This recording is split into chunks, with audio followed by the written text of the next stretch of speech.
Salutations, much love to the occupied there, pushing out the word of truth and sincerity. Brothers from Great Millstone, Tampa, back with another highways and byways, prophesying the downfall of America. Right.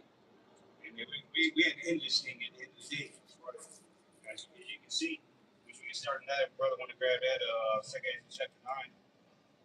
Because the joke's up. All right, you don't have to believe us. You're going to live through it now. If you didn't take heed to it, now you're going to be forced into it the hard way. This is 2 Ezra chapter 9 and verse 1.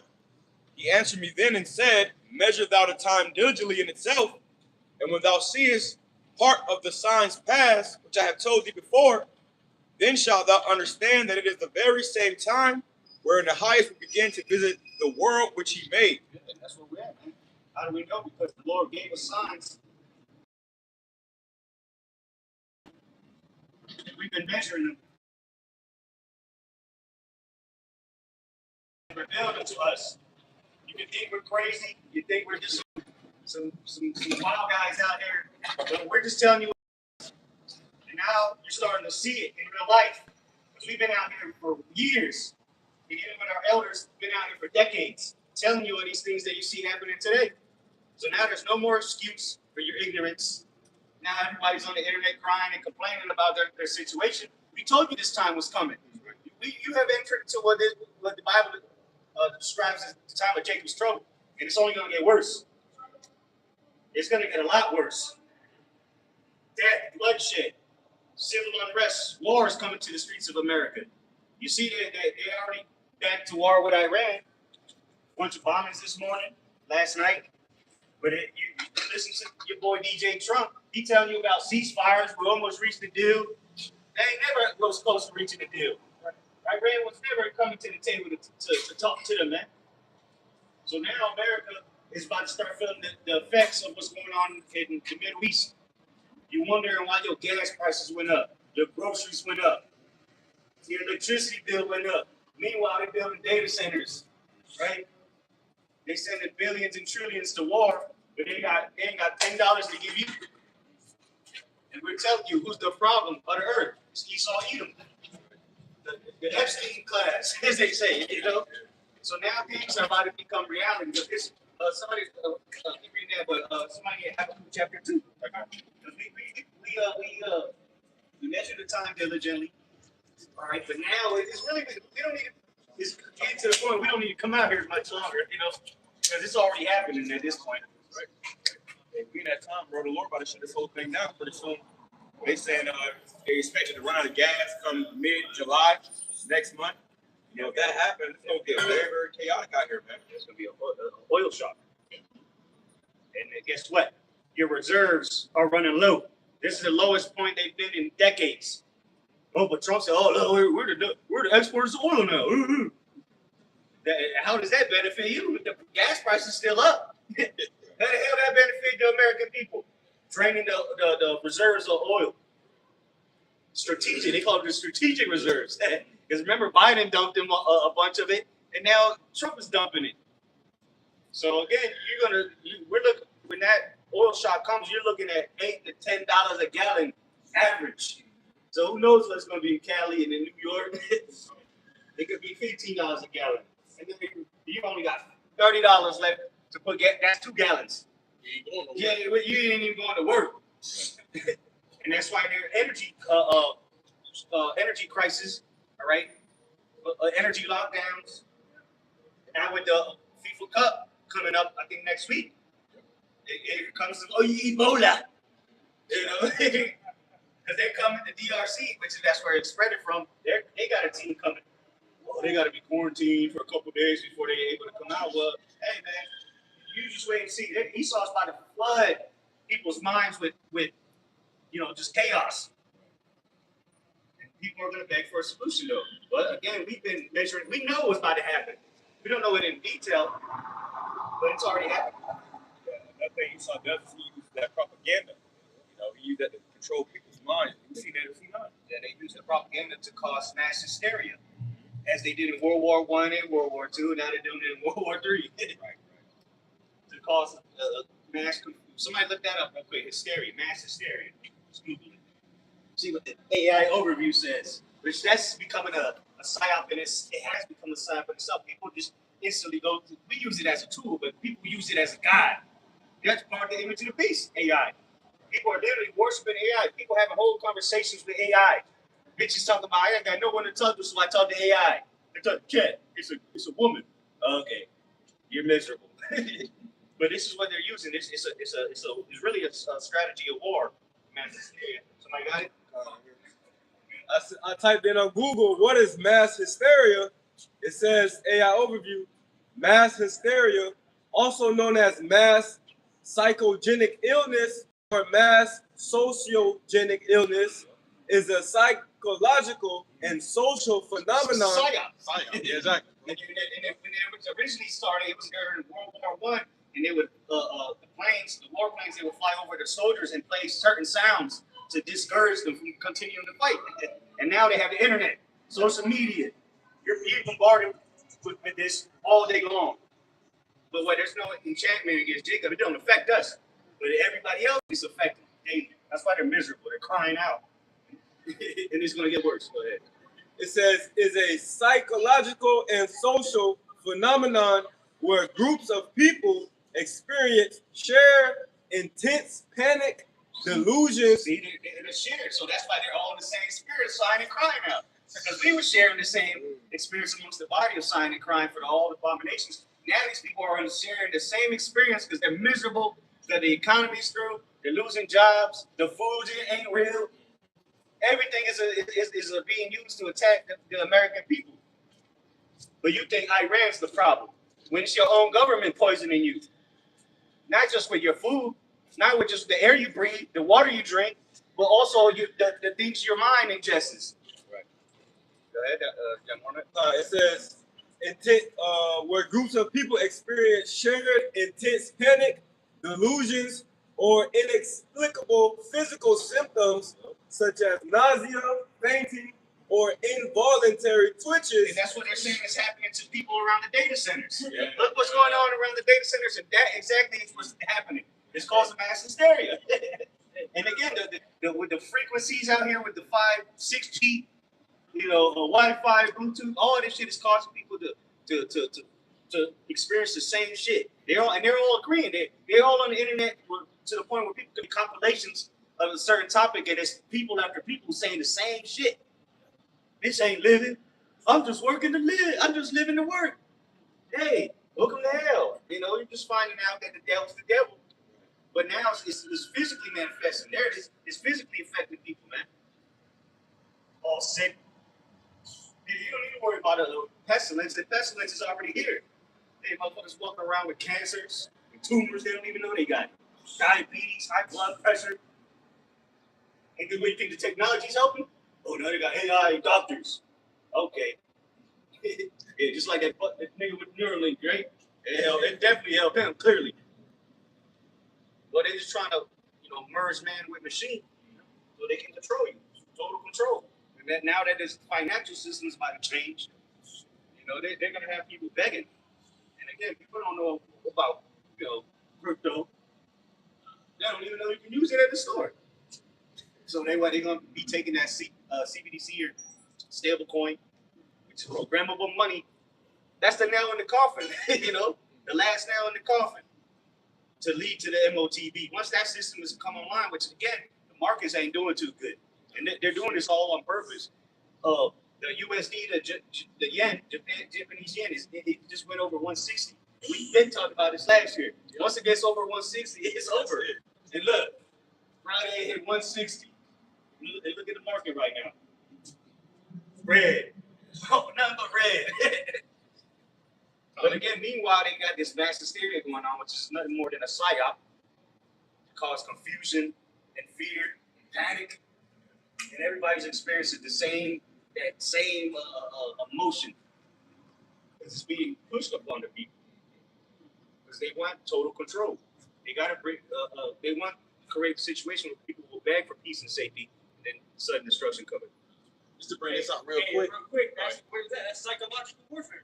That's all this devil's pushing out is war on your psyche. Now, the average American is low vibrational, moves like a beast, animalistic, instinct. That's all these people know. They don't know anything about what's going on. You know, they don't care because they got bills to pay. I was talking to some of my family yesterday. These people are lost, bro. And they don't care. You tell them, and it goes in from one ear and out the other. And then they want to use the scriptures against. I just say, fuck it. I'll talk to my sister and her husband, and they try to use the scriptures against me. But I was like, no, this is what that scripture means. And they just AI, or it's just ridiculous. And I said, no, it actually means this. And then I say, this is why people are becoming stupid because all the people do is run to the chat or whatever. And then after all, I hear them out. I tell them, and I said, "Do you even believe in the Bible?" No, we don't believe in it. I said, "What the fuck? Why are you trying to use the scriptures against you? Don't even believe in the Bible." I'm like, "Hey, I'm out of here, man." But the point is, people don't care. It don't matter. Even though we're right and we can show them the proof now because the prophecies are here, they don't care. They got bills to pay, and they ain't broke. My sister and her husband, they ain't broke shit, but they still clueless, man. Go ahead, Just to bring this out, I don't know if you guys remember going back into the beginning of 2026, the World Ahead 2026 on the Economist flyer, and it had all the different events, all right, Black Swan events that's going to be taking place. All right, so we're seeing all these different things that's happening right now. The poly crisis. Okay, exactly, the poly crisis. Okay. Hard people, emotionally, physically, spiritually.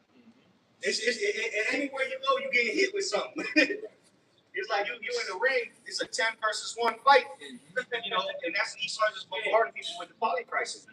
Everywhere you turn, there's something that's going to affect your life, man. And even people making 6 figures is hurting right now. Right. There's a paycheck to paycheck. So they're thinking about like, damn, I might have to turn this car in soon, or they just gonna have to repo it because things getting bad. Yeah, because the people that was actually like living pretty good, like you said, they living check to check. All right, they gotta let different things go. You're seeing repossessions at a high rate. Okay, people are even getting that boats and shit taken away. All right, so showing that what the higher class that you see right now, they're failing, man. All right, it's done. That's why it's just rich or poor. Yeah, ain't no middle class no more, man. That shit gone. And now there ain't gonna be. You either gonna get the haves and the have-nots. Yeah. Everybody gonna wake up to see their bank accounts empty. All right, the banks closed. All right, so if you're not already on the next wave to the next system, your ass is getting ready to be out, man. You're gonna be priced out of everything. You're not even gonna be able to even use your money. You're being priced out, right? Living. You people are literally going to work just to put money in the gas tank and get back to work. But This is 2nd Ezra chapter 9 and verse 3. Therefore, when there shall be seen earthquakes and uproars of the people in the world, then shalt thou well understand. That's happening every day, man. Earthquakes every day. And I'm not talking about a small little shake. Right. I'm talking about an earthquake. Right. Every day. But again, it's not going. They're not going to tell you this on the news. Right. If you're not looking for it, you ain't going to find it. The scriptures say, search or search and you shall receive, or something like that. Search and you shall find, something roughly like that.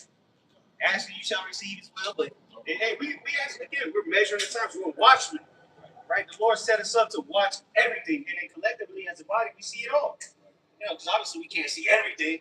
There's too much shit going on. But collectively, that's why the Lord set us up with the chats. So we sharing all this information. Yeah, man, you got all these eyes. For brothers in the body, it's multiple eyes. So it's not just one brother seeing stuff. We all see it. We all bring it together. And that's how we get a better understanding of the times that we're in these last days. We definitely the last time. It's not going to be much longer here in America where life is going to be going on the way it's going on. All hell is about to break loose in this country, and when it does, life is going to change drastically for you Americans, which really are Babylonians. And it's already changing. Life as you know it, it's going to get a lot worse, but it's already changed. You just imagine in 2020, 2019, America is different. And guess what? It's going to become worse. To the point where people are going to start starving to death. In a place where they throw out food. That's why people are dumpster diving. You got people dumpster diving all over the U.S. right now. But guess what? That's going to be a thing of the past too, because they ain't going to have things to throw away no more. They ain't going to have nothing in the store. Shit. That shit going to disappear. Now, and it'd be good food. You know, oh, it expires tomorrow, so they throw it out. And they just, because Esau's the devil, because I looked it up, they just write it off on taxes. So they don't even take a loss on the food they throw away. That's why they just dumpsters filled with food. Fresh food. They do that Publix. Publix, all that good fried chicken and chicken tenders, you can't. They don't give it to the employees. A lot of times, my women work for Publix. They say they give it to the pigs. If they were going to give it to anybody, they either throw it away or they give it to the pigs, bro. And some places put locks on the dumpsters. That's how big of a devil he is. He said, "Fuck it, I'm gonna throw it away, but you can't take it anyway." But everybody's home. Majority of Americans are homeless and starving. How is America the greatest country? Make America great again, but people are starving. This America's the laughing stock of the planet right now. They've lost the war already in Iran. That's why they keep, ceasefire this, ceasefire that. Nah, nigga, you're just trying to build some time to get some more missiles. And Iran just been waiting. they invited you. They say, come on in. Damn, that's the weak saying they strong. They say, come on in. I thought America was so mighty. Why don't you do that when you did in Venezuela, man? 96. They said that's what Trump said. 96 hours is gonna be over. Here we are, 90-something days into the shit. Because they're talking about how Iran might already have a nuclear weapon. So what they're worried about is the Strait of Hormuz, that strategic pinpoint. But they're not opening that shit back up. Bro. So, now from the bombing that happened last night, they said, look, we closing this shit indefinitely. No more ships coming through. And so you already know they're gonna close the Al-Hamdab Strait in the Red Sea over there. Damn, again, it's over. The curtains are closing on America, man. And guess what? You heard it here first from the prophets of the Lord. While you was driving your little little scooter, coming to the gay parades and shit, because it's Pride Month now. Well, guess what? It's June. It just so happens to be Pride Month and National Microchip Month. National Microchip Month. It's over, man. The Lord's got to do some works in the month of June. Because we know we're getting out of here soon. Because, again, we've measured the times, man. The Lord gave us the signs that would be happening. The key indicators of what to look for before he was about to return. We could get that too in Matthew 24. But finish that off. Says, then shalt thou well understand that the Most High spake of those things from the days that were before thee, even from the beginning. Yeah, I think it's in Isaiah said he declared the end from the beginning. So everything that you see happening right now, the Lord said it was going to happen. All right, and guess what? He used us to come out here and tell you so that we could make it manifest, right? Which has already happened. We're just here to let you know. Give you Ezekiel chapter 3. Give the warning from me. We're just out here to give you the warning. We don't give a shit if you believe it or not. And now you're forced into reality. Now it doesn't matter if you. So what if something I believe? What are we gonna say? Oh, it's not. Why would Iran ain't happening? Okay, I don't know where you've been living the last couple of months. Oh, America would never go into another civil war. Now, meanwhile, your president's having a UFC fight on the lawn. I mean, you can't eat food. You don't know how you're going to pay your rent. But they got money to throw a shindig and build a ballroom. Yeah, that's what happened in Rome. That's what Rome fell. They kept on distracting the people with bread and circus. So they're giving you these streamers, they're giving you constant entertainment to be distracted by what's actually going on in the world. That's part of that mass hysteria. Keep the people distracted. Again, that's going back to ancient Rome. That's what, look, fuck it. Every day, every week, we're going to have some kind of event to keep the people, the bread and circuses. You got to keep them distracted as the economy collapses. Same thing, the devaluation of the currency, which is happening worldwide, which is all strategic, so they can bring in the new system. Again, we're not ignorant to Satan's devices. We know what he's going to do before he did it. So that's why we got that confidence in knowing that we're right. There's no doubt in our minds that this is it. We can see it. It's happening, man. America's crumbling. The currency's finished. This is spiritually Sodom and Egypt. Hell, they call it Pride Month. You're going to celebrate abominations? And they've been doing this for years. Go ahead, though.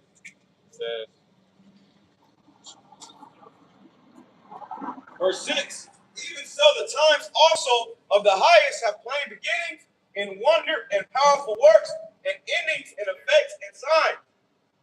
And everyone shall be saved. Okay, everyone that shall be saved and shall be able to escape by his works and by faith, whereby ye believe, shall be preserved from the said perils. Yep. Those that believe have faith. Again, people don't believe, man. They say they know the Bible, they this and that. They don't know shit though. They don't believe it. They don't truly believe in the word, because then you start pressuring them on it. I don't believe it. Right. So why you bringing the scriptures out there? Yeah. Then it's the other side that teaching the Bible, and they don't believe that we believe it. Understand what scripture says. And then they start committing blasphemy. Really, these people that claim they believe in Jesus, they'll start committing blasphemy when you pressure them with the scriptures. Committing blasphemy. That's what the Lord said you can't be forgiven for. Right. So good luck. Figure it out. Weird. It says, then shall they be in pitiful case. Oh, Slovakia. Go back verse 8. Then shall be preserved from the said perils, and shall see my salvation in my land and within my borders, for I have sanctified them for me from the beginning. The Lord is justifying us. Going back to Romans 3 and 4, it says we shall be justified in our saints. What we've been saying. Nothing that the Lord ain't already said. We're just telling you what he said. We're giving you the message from on high. Don't shoot the messenger. Pretty soon you're going to be a force to realize that we are the prophets of the Lord. You're going to have to acknowledge it. You can do it the easy way, or you can do it the hard way. Either way. Everyone's going to know that, yeah, they're right. And it ain't that we're right. It's just that we've been given the insight. All right, Amos 3:7, it's been revealed unto us. We be those men, but somebody got to be the prophets, the servants. If not, who and where are they? If it ain't us, where they at? Genesis, Zachary, them niggas, they didn't even got their house in order, man. So this place is finished, man. And now it's being made manifest who the Lord truly sent. To what? To warn you about the destruction that's coming. It ain't gonna be. It's gonna go back to normal. America's gonna get back to normal. The economy's gonna be all right again. No, it's not. The economy's done. If you haven't noticed yet, there ain't no bouncing back. This is gonna be worse than the Great Depression in the 30s, 40s, whatever, or late 20s, whatever. It's gonna be worse than the 70s when there was gas shortages. It's gonna be worse than 2008. This is about to be an AI bubble, which is going to be linked to everything concerning the economy, man. And again, we know this because we've been measuring the times. We've been talking about all this before it was. We've been talking about digital money, AI, but way before this shit actually exploded to the level it's at now. Go ahead, dog. This is the book of Habakkuk, chapter 2. You want to straight to the point? Yeah. Habakkuk 2, verse 3. It reads, for the vision is yet for an appointed time, but at the end it shall speak and not lie. Though it tarry, wait for it. Yeah, it was tarrying, you know, because we've been coming out here year after year, beginning with the elders, the other apostles of Great Millstone, coming out here year after year, saying the same thing over and over. Say like the apostles say, you like sound like a record. What else you want us to say? We're not like the churches do the sermon. They're gonna sing some songs, which we are singing, but they're not dancing. But we're not here to tell you, give you some marriage counseling. You know, we might be able to give you some, some advice, some guidance. Keep you part of the body, but we're not out here to tell people things gonna be all right. It ain't gonna be all right. Not for you anyway. Not for the majority of the people here. God don't love everybody. That's a lie that they sold you. So what? Then you could go commit more wickedness? Nah, man. Now it's time to pay the piper, man. You make it bad, now you gotta lay it. And it's only gonna get worse. But again, it's been tarrying. But now it's finally here. And that reminds me of like Noah. He was out there prophesying. He didn't go out there and say anything different for those 100+ years he was prophesying. He kept saying it was gonna rain. It was gonna rain. It said, hey, Revelation 14. There's no man can learn that one. It's a one specific tune, vibration, and we're gonna keep hitting overhead until it start raining. And then when it started raining in the time of Noah, that's why Yahweh Shai likened this thing to the time of Noah. That's when everybody wanted to get into the ark. But by then it's too late, bro. Like that's why we give praise to Yahweh Shai for giving us the eyesight to see the vision before it takes place. So what are we doing? We preparing ourselves. Everybody else is through. Yeah, we ran into the strong tower, which is the names of the Lord. And that's what we know.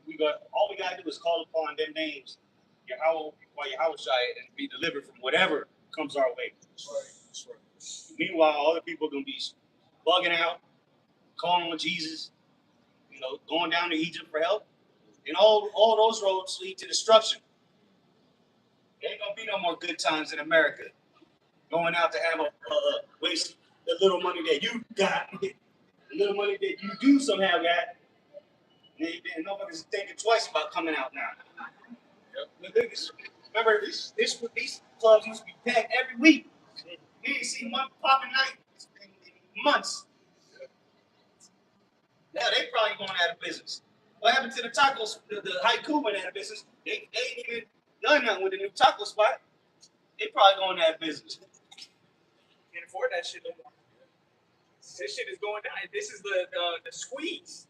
Pressure from above, pressure from below, because they get ready to bring out the solution, which is going to be the corona. You want to keep the little money you got coming in, and we'll give you free money. That's what they're going to put you on a universal with Elon Musk. High. Universal, we're going to give you a high. It might be $4,000 or $5,000 a month.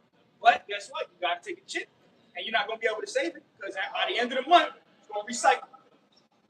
It expires. It's programmable. It's traceable. Hey, total control. They'll give you all the credits, but you can only buy certain things. Converters. Yeah, exactly. No more meat for you. Johnny, We'll eat the bugs. Cricket soup. Just peace water and some crickets.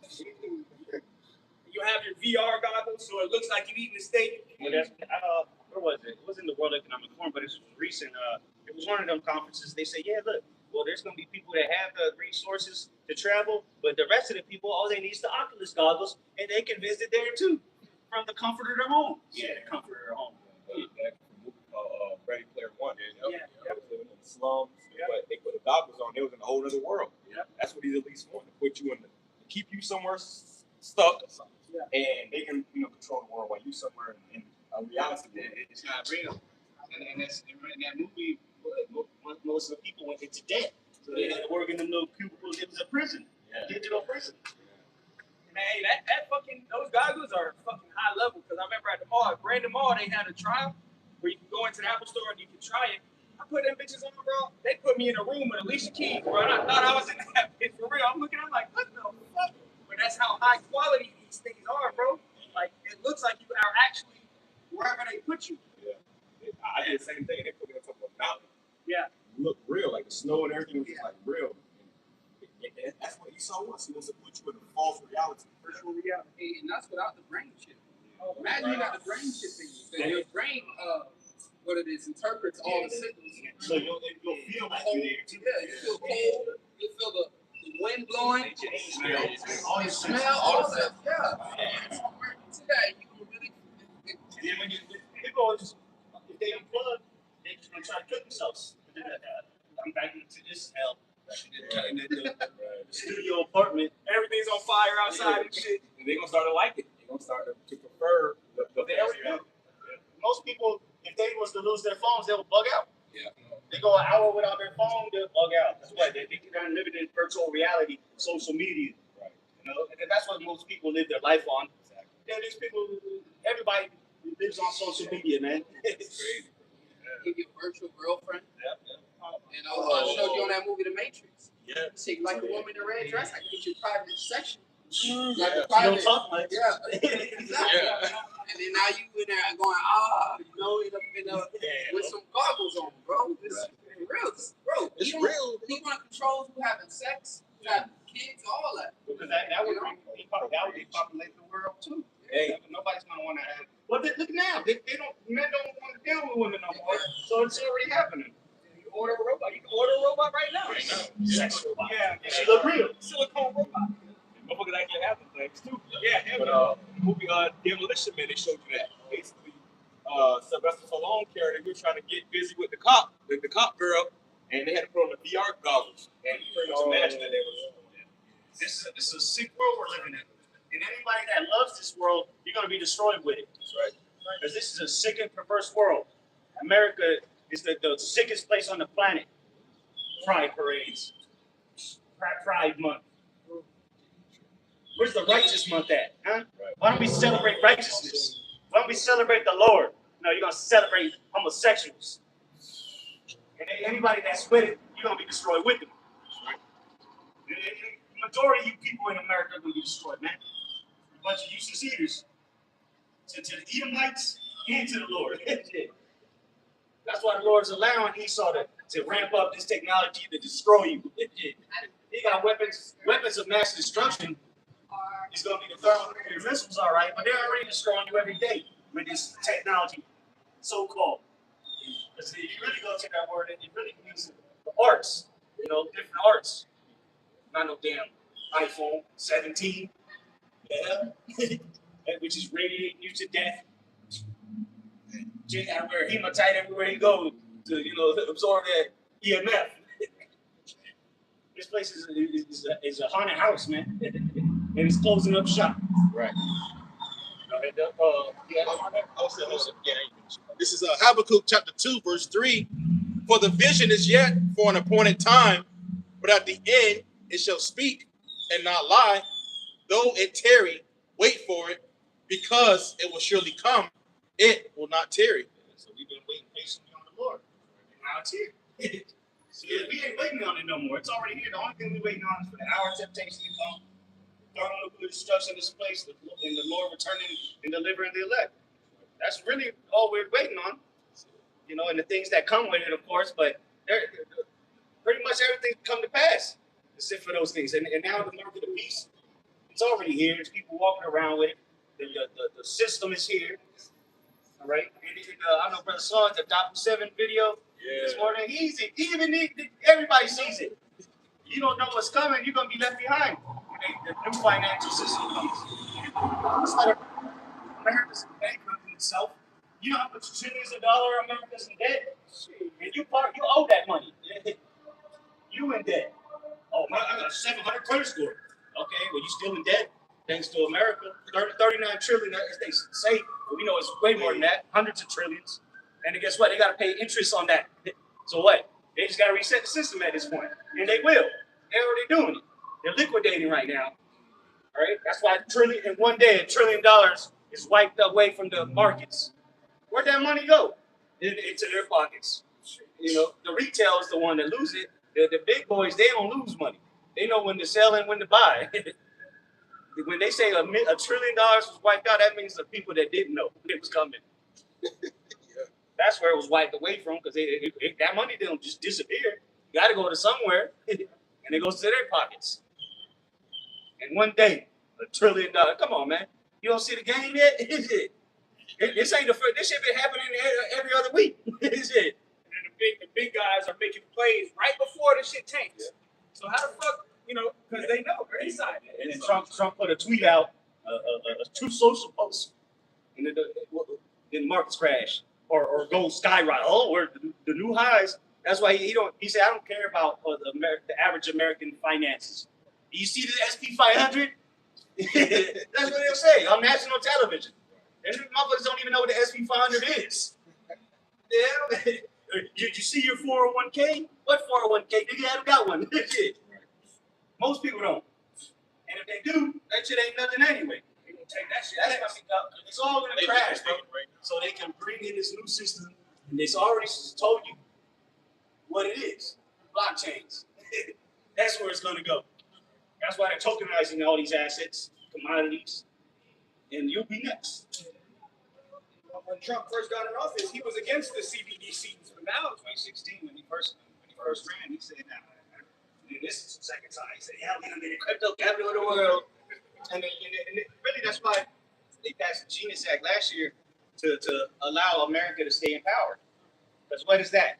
The part of the Genius Act was that stable coins had to be backed 1-to-1 off of U.S. Treasury bonds. So that's and it's 90% of most stable coins are backed by the USD. So they're gonna go down, but they're gonna bring in a new system which is backed by the same shit, the U.S. digital currency. But and then guess what? Russia's down with it. They're all down with it. That's why it's gonna come upon the whole world. Our temptation. All that shit talking about, oh, nobody's buying U.S. debt no more, nobody's buying the treasury bonds. Well, shit, when they go to buy those cryptos, like Mark said, it's back. That's what the crypto is backed by. So America's going to stay in that position of power because why? It's prophesied. Yeah, China run whatever, but until the Lord come back, America's going to stay in that position, bro. That's just how that's prophecy. You know, it wasn't prophesied for China to come up and take over. That's not a description. America's got to be destroyed for this place to go down. And again, the Genius Act, but that's what Trump said. We got to become the crypto capital of the world, right? So I'm gonna say that's why they're racing with China and these other countries. It's like a race. You know? And America has way more data centers than China does. Yep, way more. Way not even comparable. Yeah. And now they're building more. Right. Babylon gonna stay in power to Yahushua return. Hey, but then China taking care of their citizens. So they got less data centers taking care of their citizens, but America has more data centers than not taking care of their citizens. And they're all racing towards this crypto, AI, data center. That's why they're building the data centers, because what's going to run this new infrastructure? The data centers. AI agents, you will literally have no decision making no more. You know, the AI agent is going to decide things for you now. What you can, what you can't buy, when to buy it. Just keep your ass at home. No mercy. You know how you be like, damn, this fucking automated shit is good. Let me speak to somebody. You ain't gonna never be able to speak to nobody. That's over with. Whatever AI say, the decision is accordingly. That's what it is. Because it really is physically not gonna be nobody there for you to speak to. That's the point. Them jobs, they're already gone. Yeah. They call it customer service. It's It'd be a miracle if you get someone to pick up the phone. And it might be an hour or two before somebody actually pick up. Right. And they're an idiot. They do for money. I mean, nigga barely speak English, but he's supposed to help you. Nigga, just you send me back to the AI shit. and they able to control shit digitally from wherever country they in. It's all digital. You don't got to be there to push a button or to send this information there. It's all through the technology, man. They're able to control those things. Yeah, the only jobs really ain't gonna exist. They're gonna be minimum. The blue collar job, man. Nigga gonna have to come and unclog your toilet. AI ain't gonna do that. Construction. But hell, even now robots is taking over a lot of jobs with like FedEx and shit like that. But yeah, I seen some dude, the clip of some dude with some Moabite was on the show. Who won? America's Got Talent. That's what it was. And he was out there with like 8 robots, and they were dancing with him. They were all in sync and shit. Yeah. And then I see another video of the robots who was competing against a worker at FedEx or one of them where, and the robot did like 200,000 packages. This nigga was only on 200 or 300 packages. And send this nigga home. You're fired as of now. If I may say this about Shaw, and it really won't be a need for a lot of these jobs. They don't plan on billions of people being here anyways. You know, the brothers know the industry I work for, bro. Again, that takes too much energy to go to each home and pick up people's trash. You know how, bro, y'all, they just gonna get rid of y'all, bro. That's it. It ain't, bro. You take up too much energy. Fuel, electricity, it's just too much energy to service all you people. They just gonna get rid of you, bro. Yeah, you're not producing enough for society. Yeah. So we don't need you. Using water, electricity. They're gonna get rid of a lot of people. You know, that's the point. You're gonna die in a famine or whatever. Still gonna rest you. They plan on getting rid. You're X'd out. These guys gonna say, "Fuck it, let them kill each other. Less bullets we gotta waste. Less energy we gotta waste. Let them kill each other through famine and great tribulation." get to. And that goes back to the Georgia Guidestones. What? How much they want to reduce the population? Yeah, 500 million. Then they blew that shit up a couple years ago. They can't do it. Yeah, because too many people get onto that shit. 8.5 million people got to go. Jeremiah 51:6, flee ye out of the midst of Babylon and deliver every man his soul. Yeah, spiritually, we ain't buying a passport, bros. We leaving America. We scared. What's coming? We waiting on the missiles, man. We waiting on them. Because we know when the missiles come, the Lord's gonna save us. Because that's what He said He's gonna do. If we be found worthy, in the dirt to the end, that's what we know what's gonna come. But with people, well, shit, they're already bugging out and scared. But imagine on that day, the day of the Lord, it's gonna be dark and gloomy, pale faces. People are gonna be literally shitting their pants when they know that a missile's on the way. You're gonna get a warning, and you ain't gonna remember what happened in Hawaii, that false alarm. Yeah. Putting the kids in the sewer drains. None of that's gonna work. And we're gonna be praising the Lord when that shit starts happening, like the brother in Hawaii. What do? He went live and started praising the Lord. Meanwhile, people are gonna be shaking. Well, guess what? The scriptures say our enemies are gonna behold us go up. You're gonna see us get delivered before that missile obliterates you, burns you to nothing. Literally, you're gonna be evaporated with all the elements. Literally. Flee ye out of the midst of Babylon and deliver every man his soul. Be not cut off in her iniquity, for this is the time of the Lord's vengeance. This is the day of the Lord. This is gonna be a day of vengeance for all the blasphemy, because there's people just committing blasphemy left and right at this point, man. Disrespecting the scriptures, disrespecting the men of the Lord. If they know the names, they disrespect the names. And that's amongst Israel. The Lord won't begin. Well, He's already begun. That's why these clowns are getting exposed left and right. But that's just light work. The Lord just embarrassing you publicly, but soon you're going to be put to death publicly, tortured, so that many will fear, man. It's funny to us, because the Lord said He's going to mark when their calamity comes. But even us, we're going to be scarcely saved. We take this deadly serious. That's why we continue to come out here and say the same thing over and over. Repent, for the kingdom of heaven's at hand. You either repent or you're going to die. There is no in between. You're not going to go out in your sleep. You're going to starve. Someone's going to stab you to death, shoot you in the head. In many more ways, to come. Especially with men. You're going to war soon. You need to leave America. If you knew what was coming, these people that follow out the truth, you should be gone out of America. But it don't matter. You can't run from the Lord. But at least you're going to leave a missile. And that's going to be the second death. The lake of fire. That's going to be the worst way to go out. And everybody here in America walking around looking stupid, that's what they got coming for themselves.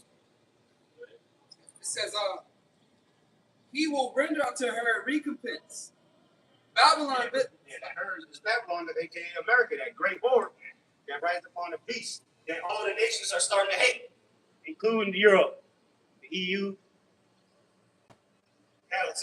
They're saying American tourists going abroad, they getting beat up and robbed, even in European countries, because everybody's sick of these people, man.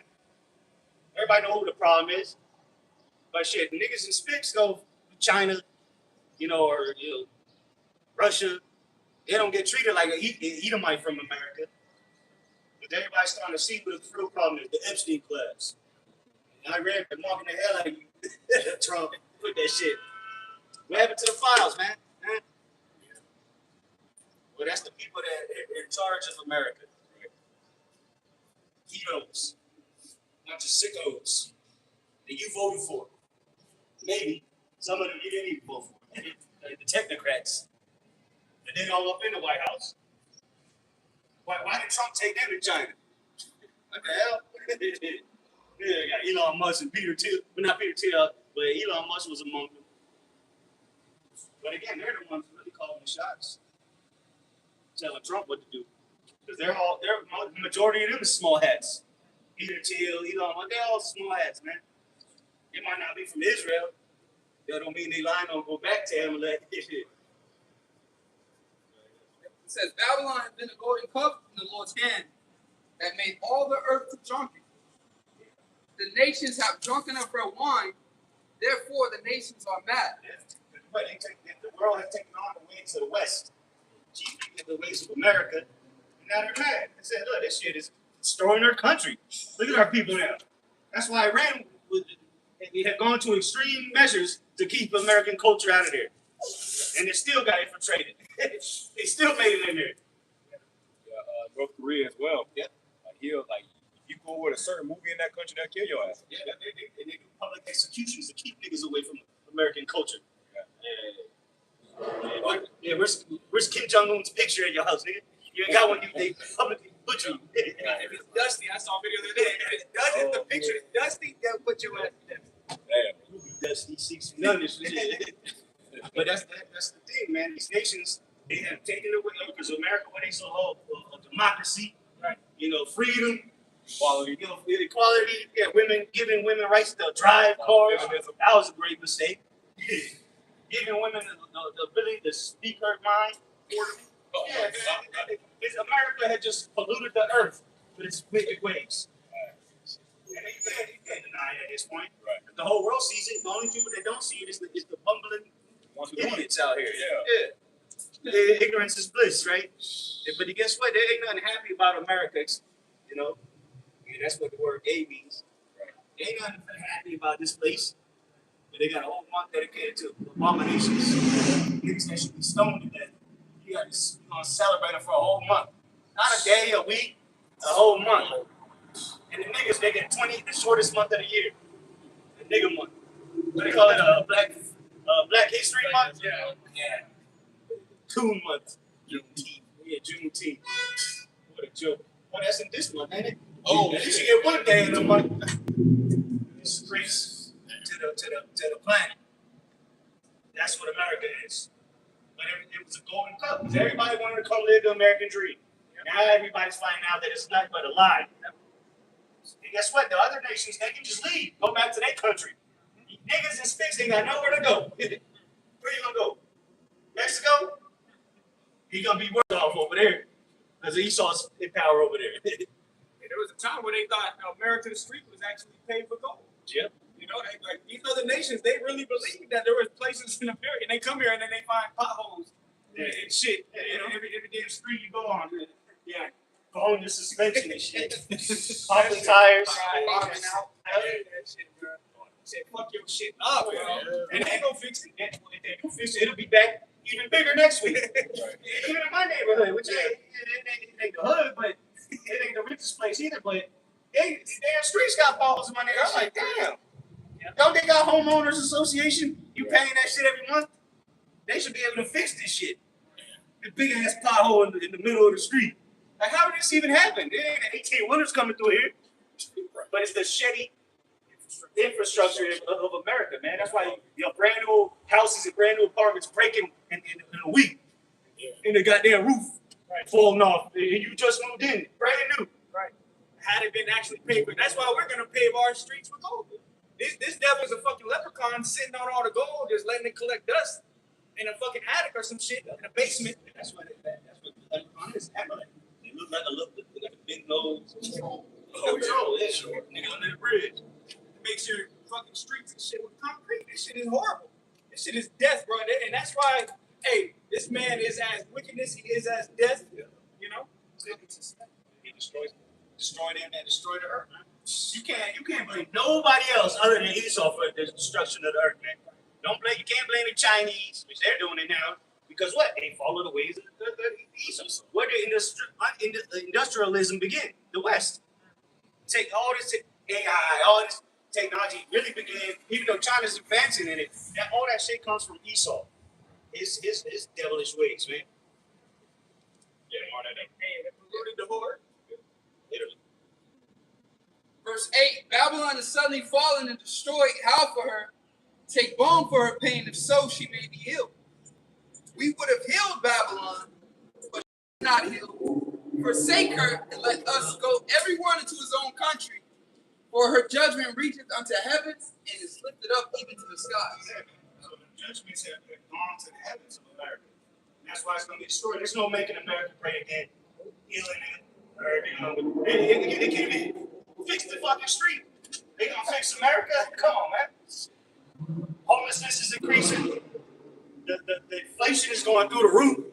Oh, it's only 30%. Yeah. And do the math on your own. Go to the store and look at the prices of the food and compare it just to last year. You telling me it's only 3.9%? It's more like 75% gas. But 3 months it went up 70%. Depending where you live, 50 to 70%. It's a damn. At this point, it's a insult to people's intelligence. What they say on the news, man.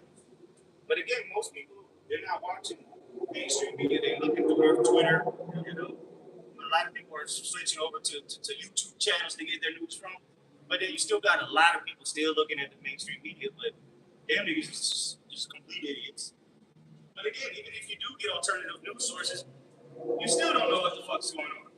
Because what people are, they're not watching. They're not occupied in prophecy. They're occupied in their 9 to 5 so they can pay their rent. As the prices continue to rise, and you're hoping that we just gotta wait this out. Once the war is over with Iran and things will get better, they told you it ain't gonna get better.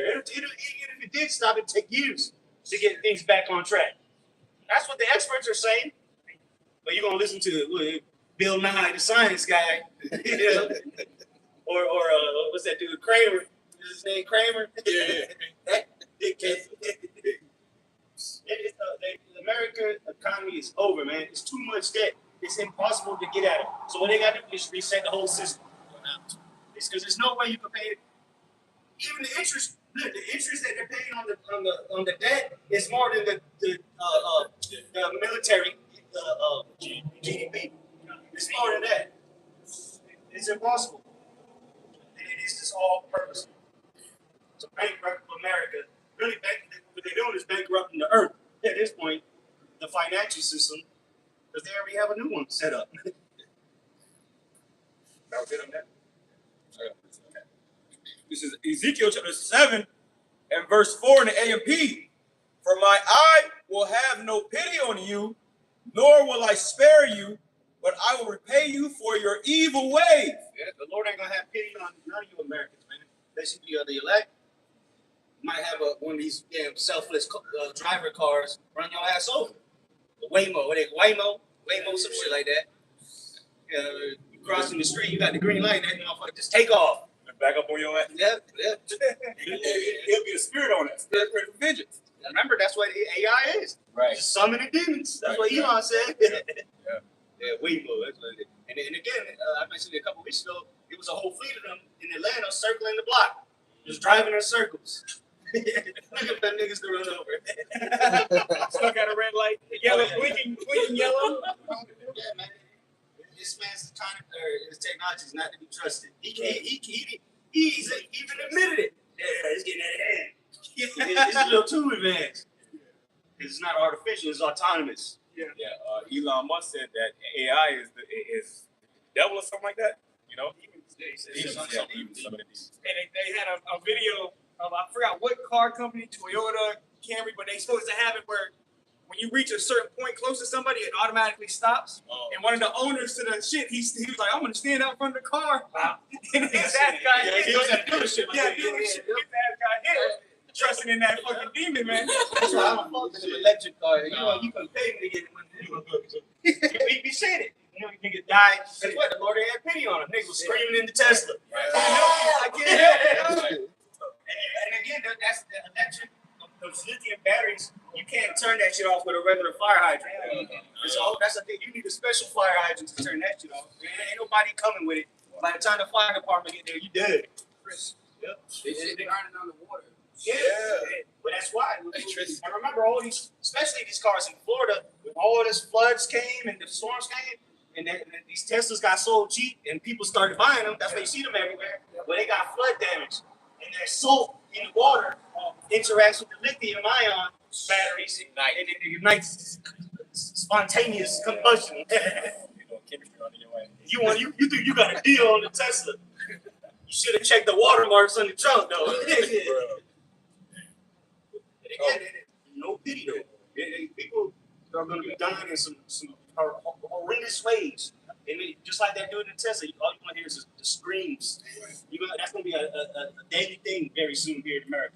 Just screams of people dying, starving, or just confusion.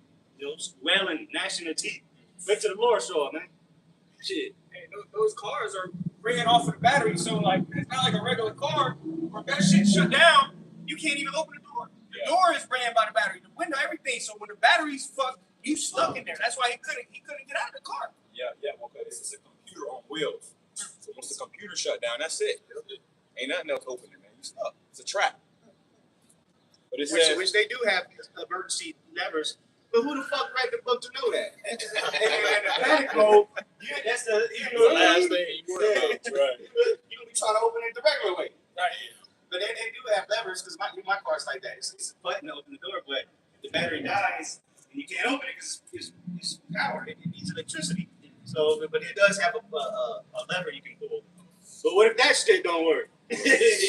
You better kick that motherfucking window out. Yeah. That bitch is strong. They make them bitches strong. If you try to take out the front windshield, you ain't never getting out that bitch. That shit sealed it. And if you got tints on your window, that shit won't even shatter, so you're still fucked. And again, most people don't even have the strength to do that. And if you do, the Lord might take it from you in that moment. You're so feeble. you're in the gym every day. Right. Your whole life. Can't even press the window down. That's when you know it's the Lord, bro. You hear a rubber ducky every time you hit it. It says, while your abominations are among you, and you will know, recognize, understand, without any doubt, that I am the Lord, Yahweh Hashem Yahushai. Yeah, you're married with the whole earth. You better know who the Lord is. Right. And y'all forgot about his power and how dreadful he is among the heathen. Right? He's the king of terrorists. You're gonna know before you give up the ghost. You're gonna know why this is happening, and that the Lord sent out messengers to tell you about it long ago. You just didn't take heed. So now you just gonna have to figure it out, and you ain't gonna figure it out. But what? Knowledge and wisdom, stability of our time, so we know what to do. Just wait upon the Lord. Trust in the Lord. We ain't gotta do nothing spectacular. The Lord's gonna do the spectacular. And we're going to give him all the glory and praises. When we start putting people to flight, all right, when we start doing miracles, and you haven't had a meal in a week, and we eat, you're going to know why. And we're going to let you know. Because the world will fear the Lord again. That's right. You can submit now, or you can submit when he returns, all right? But every knee shall bow. That's when the true valuable man is gonna really show forth. Which these people are blinded to, that a real high value man is not your real community on YouTube. Yeah. It's the prophets. The YouTube influencer. Right. And them niggas ain't shit. All their talking points they got from us, beginning with the elder apostles. Man. They ain't saying nothing new. They just got a platform, and people, send you some money on a super chat, and not one person, people barely drop a penny for us. I mean, there have been people that have given us money before, but motherfuckers get hundreds of dollars on their super chats. Like, this nigga just got $500. Why would you give him $500 of your hard-earned money? He don't give a damn about you. He ain't telling you nothing that's gonna save your soul. Right. But that's all right, because the Lord is having it so that you have to believe on the word. Right. Not who's giving you the message.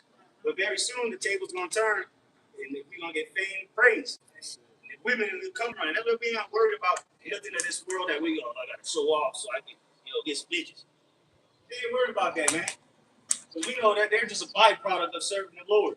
Right. If the Lord allowed these derelicts to get women, niggas living it up in Miami, you don't think the Lord gonna send us women? Come on, man. Yeah, because women are hypergamous. They can smell power, and right now the power is in the hand of the wicked. Yeah, the more wicked, the higher you go up the totem pole. Yeah. And women, they want the lavish lifestyle. Well, guess what? A wicked woman is given to a wicked man. So, hey, you can have them. These run up hoes. You can have them. Take them. Shit. At this point, man, we know how to do it. These women are used up. We're looking for virgins, man. And the Lord is going to send them to us.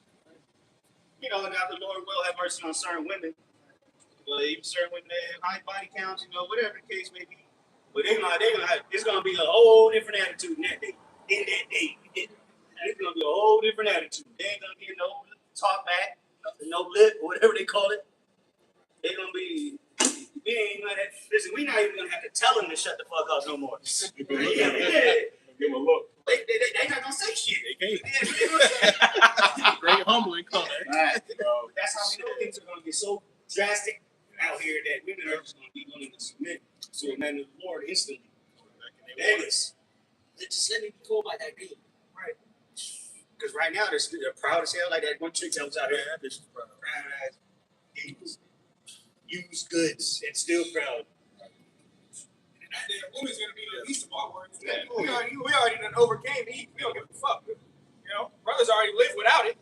So in that day, you know, we're looking for salvation at the end of the day. And the people that are going to be around us are going to be believers. The Lord is going to send them. They're not going to be like, which we do be picking, and you know, the Lord, you know, claiming them, but you know, the believers are just going to start flocking to us because they believe. They're going to believe on what we said before, what we're going to be doing in that time. It's going to be undeniable that we got the power, the true power. That's who's going to do these things through us, though. Just like He used us as messengers, well, He's going to continue to use us, but it's going to be upgraded. That's right. To show you the power. If you don't believe it now, if this is the word is power, you don't believe it right now, well, I see us believe it. For the majority of even the believers, they're just going to have to see something. Right? Because you might have told them they didn't buck up about it, you know, up against the word, but they're on the fence, so to say.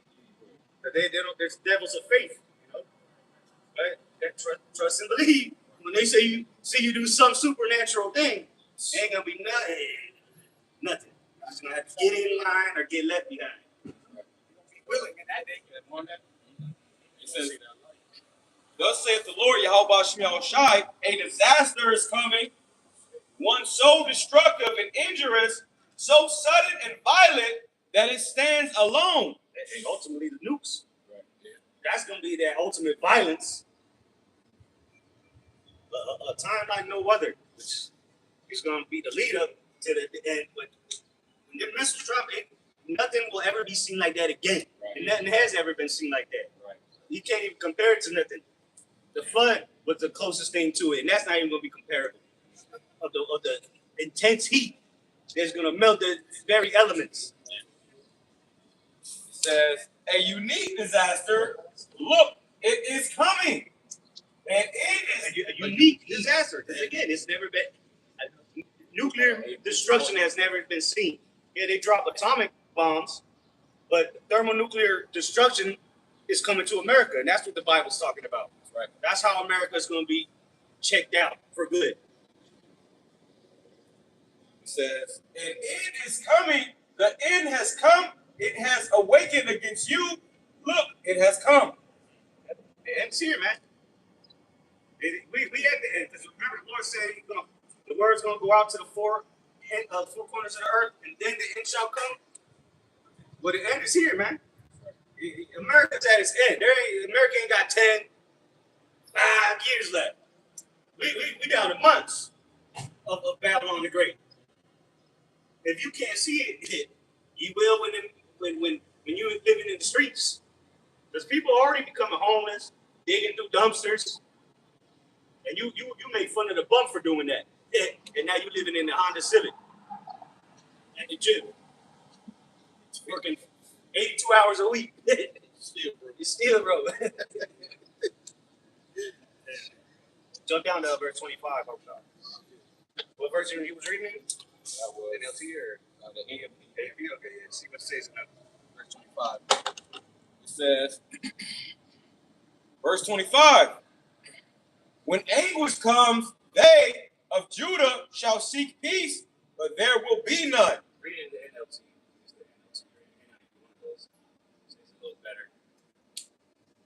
coming anguish, and the King James says destruction cometh, and they shall find no peace.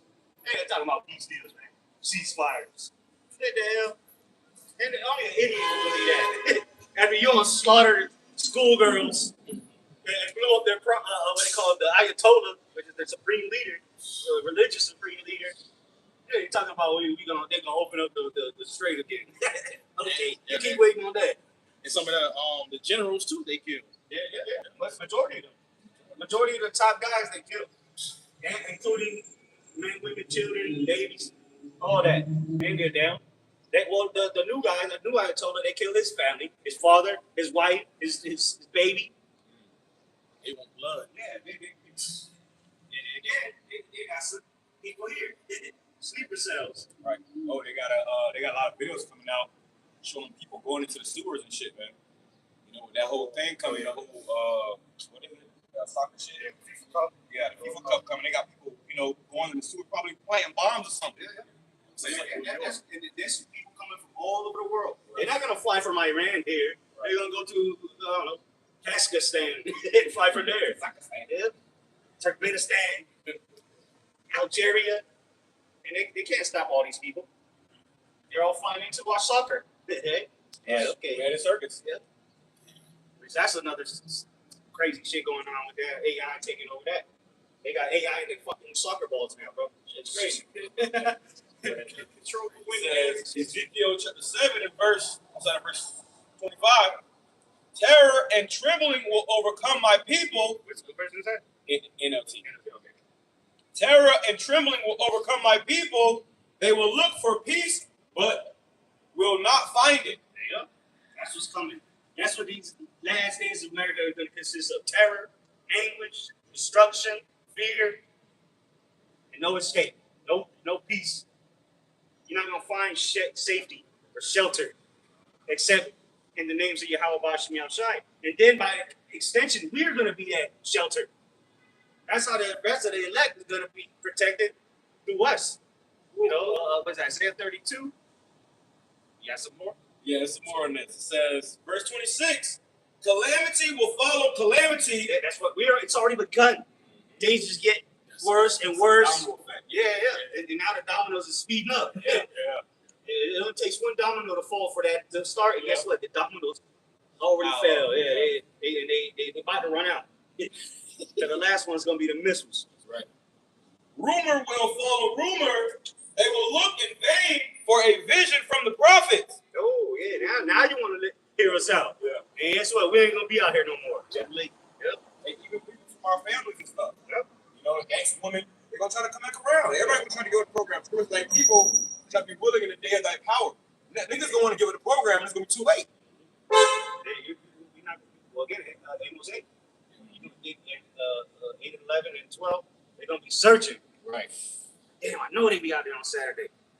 And then it's going to be niggas getting butchered out here. You think we going to be out here? Shit.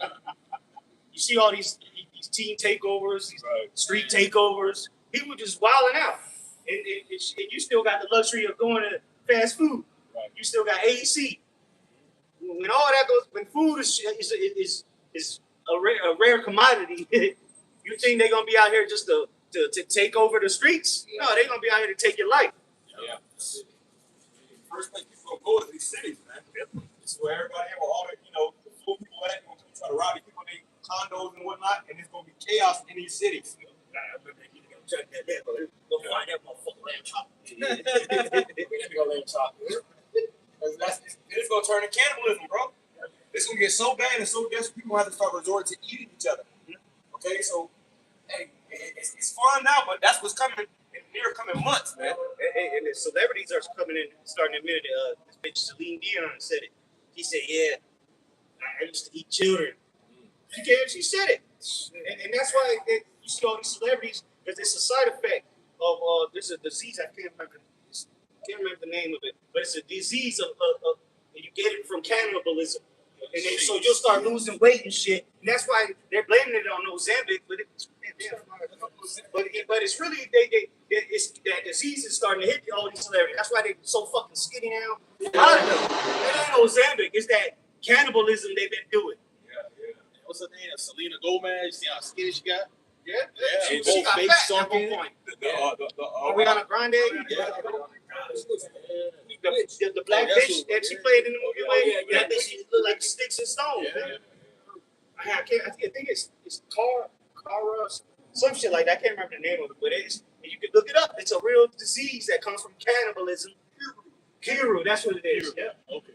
Yeah. If you want to read a little bit of it, the description of it. Shows you that the book of Eli. You don't see that shit. You see motherfucker with a shake, but get the fuck away from him. That nigga hungry. He is not your friend. He want to eat you. You being too friendly to you, huh? Wonder why. Right. That's the time to come. People, hey, especially these women, they gonna be getting great. They gonna get great, and they gonna get ate. Right. Then you gonna start looking. They gonna wish you was with a man of the Lord. Then you gonna realize the value of a man of the Lord. You might not measure just like these women. They say we got standards and and you're not gonna measure up to what we want.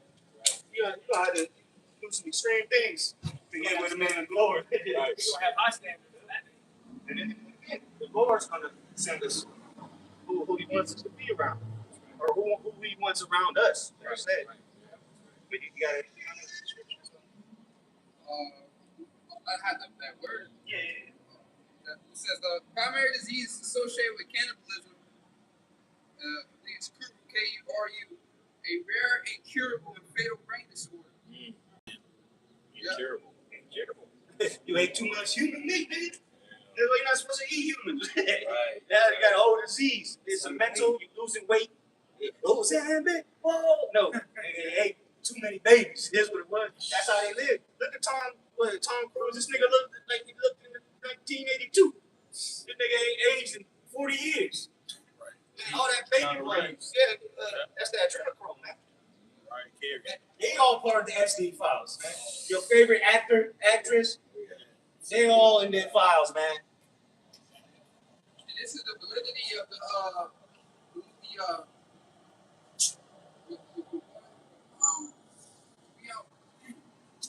Denzel Washington, Eli, water. But he said shakes. It says the word crew translates to shake or trembling. And niggas, really, a lot of these people are already cannibals, they just don't know it. Right. You know, they're at McDonald's and shit. Drinking Pepsi. More than fetuses in your shit. This place just gotta go, man. But yeah, these people in the Epstein class, they eat them motherfucking bakes for breakfast, lunch, dinner. And that's in the files. In the Epstein, they call it jerky. They call it pizza. You know, they ain't talking about human meat. This is the perverse world we live in, and these are the leaders. And again, who does everybody look up to? Celebrities. Like, that's my idol. Don't they got a whole what they call it, the Grammys? That they give them idols. You know, man, they're a bunch of sickos. You think Trump is bad? These motherfuckers is just as bad, man. Epstein files. All anybody you seen in the movie, if it's a high level movie, then niggas ate some babies, man. That's coming back. Before hell, people, women are gonna eat their own children. This is 2 Kings 6:25. And there was a great famine in Samaria, and behold, they besieged it until an ass's head was sold for 4 pieces of silver, and the 4th part of a cab of dove's dung was for 5 pieces of silver. Shit, which you already are. But imagine that people eating a donkey's head. That's how desperate people are gonna get. And where the hell people don't even know where to find donkeys. So what's the next best option? Eating mud cakes in your neighbor. Children. Yeah, because they're the easiest. They're gonna be the easiest to kill. Right over the head. Throw that nigga in the stew. We need pets. Yep. Dogs and cats. You talk about shit about Moab. Boy, they eat cats and dogs. Nigga, you gonna eat little Toto. And they showed you that in what was that, Venezuela, when they had that little crisis? Yeah. People was breaking into the zoos. It was gonna be anything. That's what it's gonna eat. That's what it's gonna be, man. People are gonna, because again, when that hunger hits, people will go into some extreme measures to eat. Oh yeah. Hey, you can't, according to the law, you can't eat everything, man. Everything ain't food. I saw a story about this family that ate a bear, and they had a bunch of parasites. Their body got rid of parasites. So all food ain't food, bro. Everything that you can put, because you can put in, I mean, it's food. So people gonna be eating anything, they gonna be down from that. Niggas already eating anything. So Right. you go on social media, a nigga eating a raccoon or iguanas. Gator nuggets. The Lord made certain animals you look at it and you're like, I should eat that. Right. Niggas eat it anyway. A fucking possum.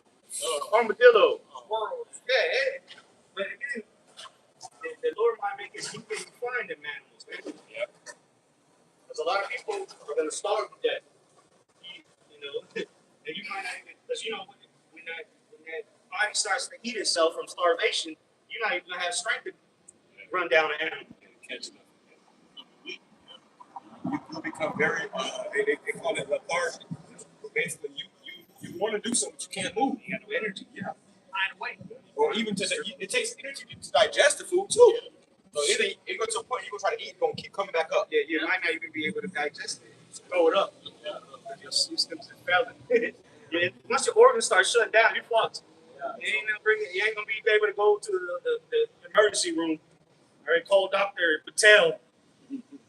Or you might be priced out of the AI doctor, so it's gonna get bad, man.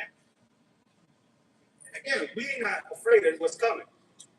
Because the Lord said we're gonna eat while people are starving. Right. And we ain't gonna be eating no damn raccoon. The Lord just gonna find make a way for us.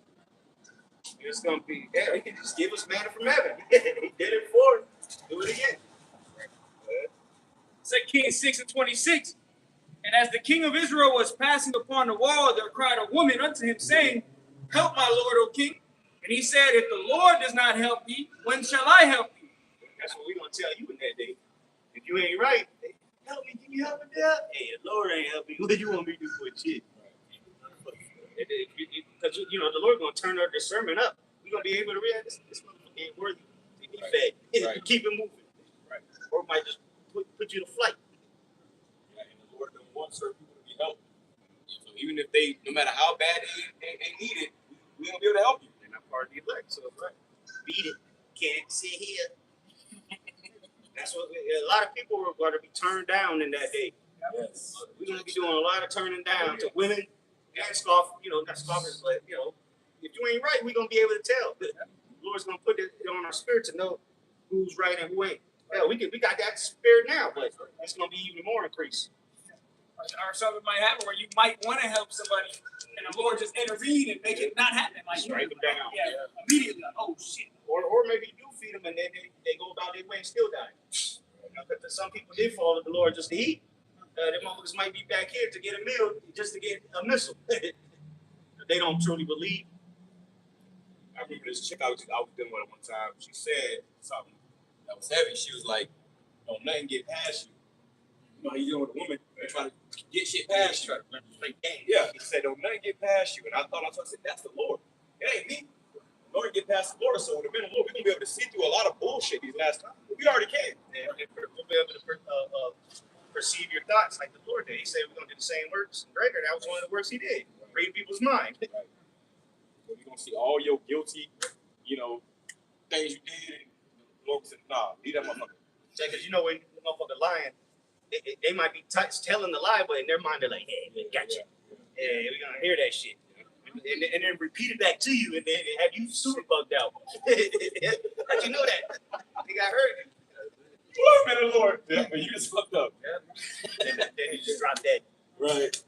It's not me that lied there, but the spirit. Right. That's right. That's right. You about to go right there and then. The seed you would have picked up your husband. Yeah. You did a pick up for your wife. Waiting outside. That's the power. And again, that Peter just spoke that. And then it can't happen. That's what we're going to be doing. We're going to speak something, and it's going to happen. You might just say, hey, we're going to kick you with a lightning ball, and then fry right there on the spot. Everybody sees that. Oh, shit. Let me not fuck with him. Hey, the scriptures say we have abundance. People, heathen going to envy us and not be able to do nothing. What you going to do to somebody that just called fire down from the heavens? Bunch. He was going to be sitting there angry and envious.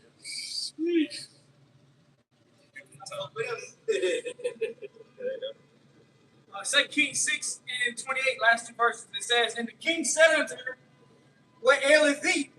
And she answered, This woman said unto me, Give thy son, that we may eat him today, and we will eat my son tomorrow." So it's not far fetched. The Lord's gonna put it on these people's spirit to eat their own kids. Thanks. You people you know in your whole life gonna be trying to break down your door and eat you, man. You know, it's gonna be like that. With Alex Jones said, I'm gonna eat that. But that's the average American, right? Because these average Americans are addicted to food. They don't remember 3 meals a day. Nah, it's like 7 meals a day. Snacks. And all the food got drugs in it. So you addicted. You addicted to eating. You know, so these people don't know what it is to go on a fast. Well, now they're being forced into it because they're broke. Right. But even then, they still eating some bullshit. Right. Cancerous, yeah, exactly. Some fucking cheeseburger from McDonald's. You gotta get that processed food, man. So it's gonna be harder to kick it. That's all the chemicals that. And that's why the baby meat gonna taste normal to me. But you've been eating it already. You know, I'm not saying 100% beef, but 38% nigga baby in there, bitch. Just mix it all up into the ground beef. Plant-based. Yeah. If you see it, why has it got blood in it? It's plant-based, but it comes with a package full of blood. Yeah. What is this? Because I've seen that shit at a restaurant. The dude showed me my young. He came out, showed the packages that come in, and said, "I wouldn't eat that shit if I was you." Because I ordered it, I wouldn't eat that if I was you. I said, "Never mind, nigga. Let me get the turkey." Yeah. I ain't ate plant-based nothing ever since. But you know, we in hell at the end of the day, but every try, yeah. Hey, when you starving, and they show you that in the Snickers commercial, you're not yourself when you're hungry. You know, so these people go without food, you're gonna start making rash decisions, stupid decisions, to the point where you're gonna eat your own children. Especially the so-called black woman. The black woman don't give a fuck about her children. And they got 12 children, 5 different baby daddies. So get rid of the youngest one first. Fuck it. Want to cry, keep crying. Yeah. Everybody treat them like shit anyway. Right. Ain't gonna be nothing to kill little Tyrone. Keisha, big old fat Keisha, fucking legs swollen and shit. Yeah. 2 Kings 6 and 29. "So we boiled my son and did eat him." Make some niggas stupid. the meat was just falling off the bone. And I said unto her on the next day, Give thy son, that we may eat him. And she hath hid her son. So they gonna be lying. We eat my son tomorrow. It's just your son today. Your mother be gone the next day. With a fool, got some lunchy and meat to go with it. That disease thrown out about how it's an incurable disease. That's judgment. Yep. That's judgment from the Lord. You can't be cheered from it. So eventually you're going to be destroyed if you do that. And again, they start looking like motherfuckers that live in Africa. Look at the picture of Celine Dion right now. She is through.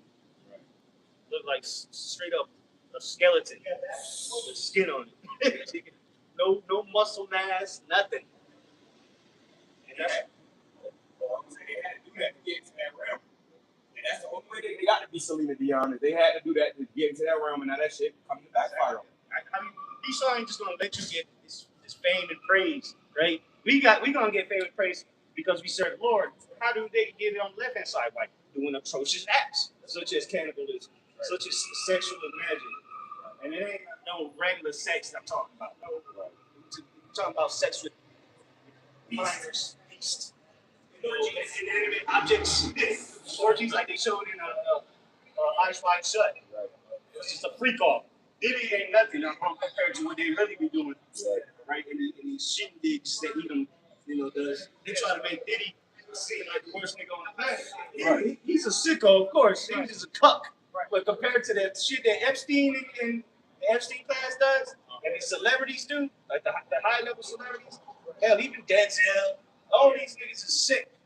And they've been to the, you can't even call it a freak off. It's a ritual. Satanic ritual. or they just happen to freak off. But it's a satanic ritual. That's how they get to that level. And then sign on the dotted line in blood. All these rappers, they're all homosexuals, man. Gotta be. That's a part of serving Satan. Satan, that androgynous spirit of alphabet, you have to be a homosexual if you want to make it. You have to be a wizard or a sorcerer if you want to make it in this world. You know? Then he was nothing but a doorkeeper. Exactly. He was low level, you know. But they, like the elder preacher said, they painted him to be the worst guy ever. But when you really get past that level, there's always something worse. And you go up the scale. Who showed them that? All that. Exactly. A lot of niggas, small hat. You know? So they come back from the small hats. Yeah, you got that industry witch, that all the rappers they're around that witch. Yeah, and she's They're just recruiters, man. She was a recruiter. Bring more people to that lifestyle. And that's why some guys, they never make it. They might have a one-hit wonder, but then they take them to that back room and say, hey, listen up. You know, the light, they turn the lights down. A camera nigga with the camera rolling. And, you know, they're going to say, this is what you got to do. You know, and then they bring out the little baby on the plate. Look at the Epstein files, man. They have the pictures of them. There's pictures of babies. You know, what the fuck are these people doing with babies, man? All these missing children and shit. And somebody ate that, right? Well, once your baby go missing, you can assume the baby. Yeah. That's one of the main reasons America's got to go for the Satanism that goes on, right? And now they're doing it openly at this point. They don't care no more. It's all over. It's part of the culture. The Satanism. Yeah, man. I'll be around. I'll embody that shit, bro. Well, hell, Pride Month, man. What do you think is gonna be going on in these major cities? Well, St. Pete is a hub for that shit. Fucking, you know, degeneracy, man. But when we was out there teaching, we would see that shit every year. You know, that's one of the biggest parades they do in St. Pete during June or Pride Month. In Florida, if not the biggest, in Florida, fucking flames. I'm glad everything was like pride flag everywhere. Streets had pride flag thing on the hill. That's America. And now you got this nigga, who is he? He's a high level official, senator or some shit. Majority of them are open hoes, man. Oh yeah. What the hell? Who voted for this nigga? Shit. He got his husband standing next to him. What the hell is wrong with you people, man? But it's been normalized, right? Because this is the mother of harlots, man. All these sick philosophies, it's been normalized. Right. What do you think college and university is all about? Freakism. Chick that went to university, when you know what happened to her. I was in a sorority. Okay. I'm not taking you serious. That's for sure. That's the worst place you can see it. Your daughter. She gonna come back. Turned out. Even the military. Yeah. Anywhere you say your daughter is false. That's true. I was just saying that's what you want to go to college. That's something like crazy. You're gonna go live your hot girl summer for 4 years, and then come out with a useless degree, and now you just got who knows how many bodies that you can even remember, because you know they get plastered. they just get fucked up and don't even remember, drugged out. Train running out. That's part of the sorority shit. The sororities and the clubs and shit. You want to be a part of that, you got to do those rituals. Hazing. Yeah, and then, you know, it's like, and then she want to be taken serious. Yeah, you're a serious joke. Shit. But got something coming. This is the book of Isaiah, chapter 47, verse 7. And thou saidest, I shall be a lady forever, so that thou didst not lay these things to thy heart, neither didst remember the latter end of it. Yeah, they're talking about America. But hell, the women have taken on that spirit of America. I'll be a lady forever. It don't matter what I do. The past doesn't matter. I can ride the car carousel all I want. And there's a nigga waiting for me at the end of the road. Right. And now they're finding out that there ain't nobody waiting for you. Right. You just been pumped and dumped. Now your self-esteem is this big. Right.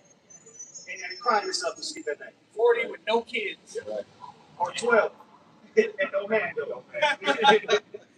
One or the other. Because that's the spirit America has pushed on to around the world. The scriptures say that, giving out a wicked woman liberty to gather abroad. And they all wicked. Yep. And that's what America, that's what the so-called white man is, that giving a woman a pass to live as you want, do what you want, and there's no recompense for it. There's no Shaking her ass yeah. out in public, intoxicated out in public.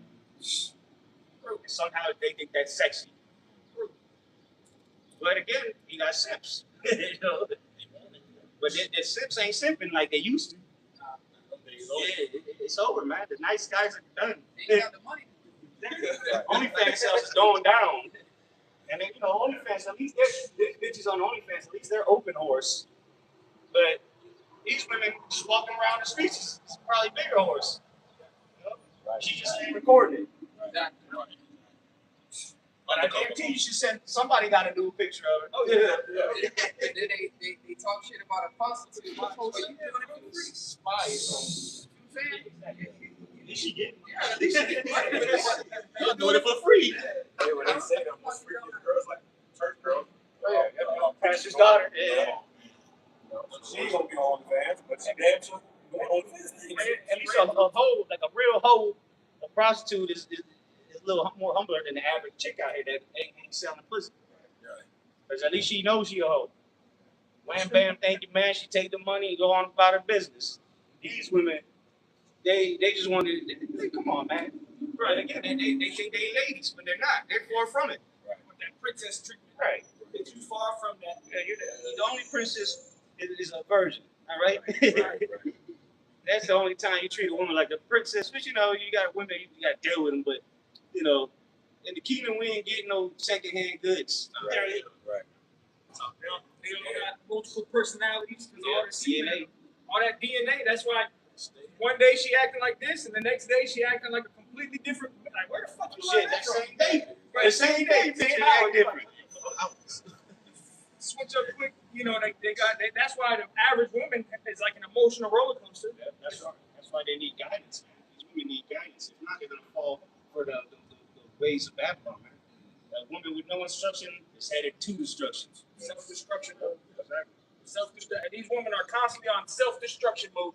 That's all it is. Just like America. Yep. America's in self-destruction mode. Go ahead, dude. So reading on Isaiah 47 and verse 8. Therefore, hear now this, thou that art given to pleasures. Yep. And that's what all America's all about.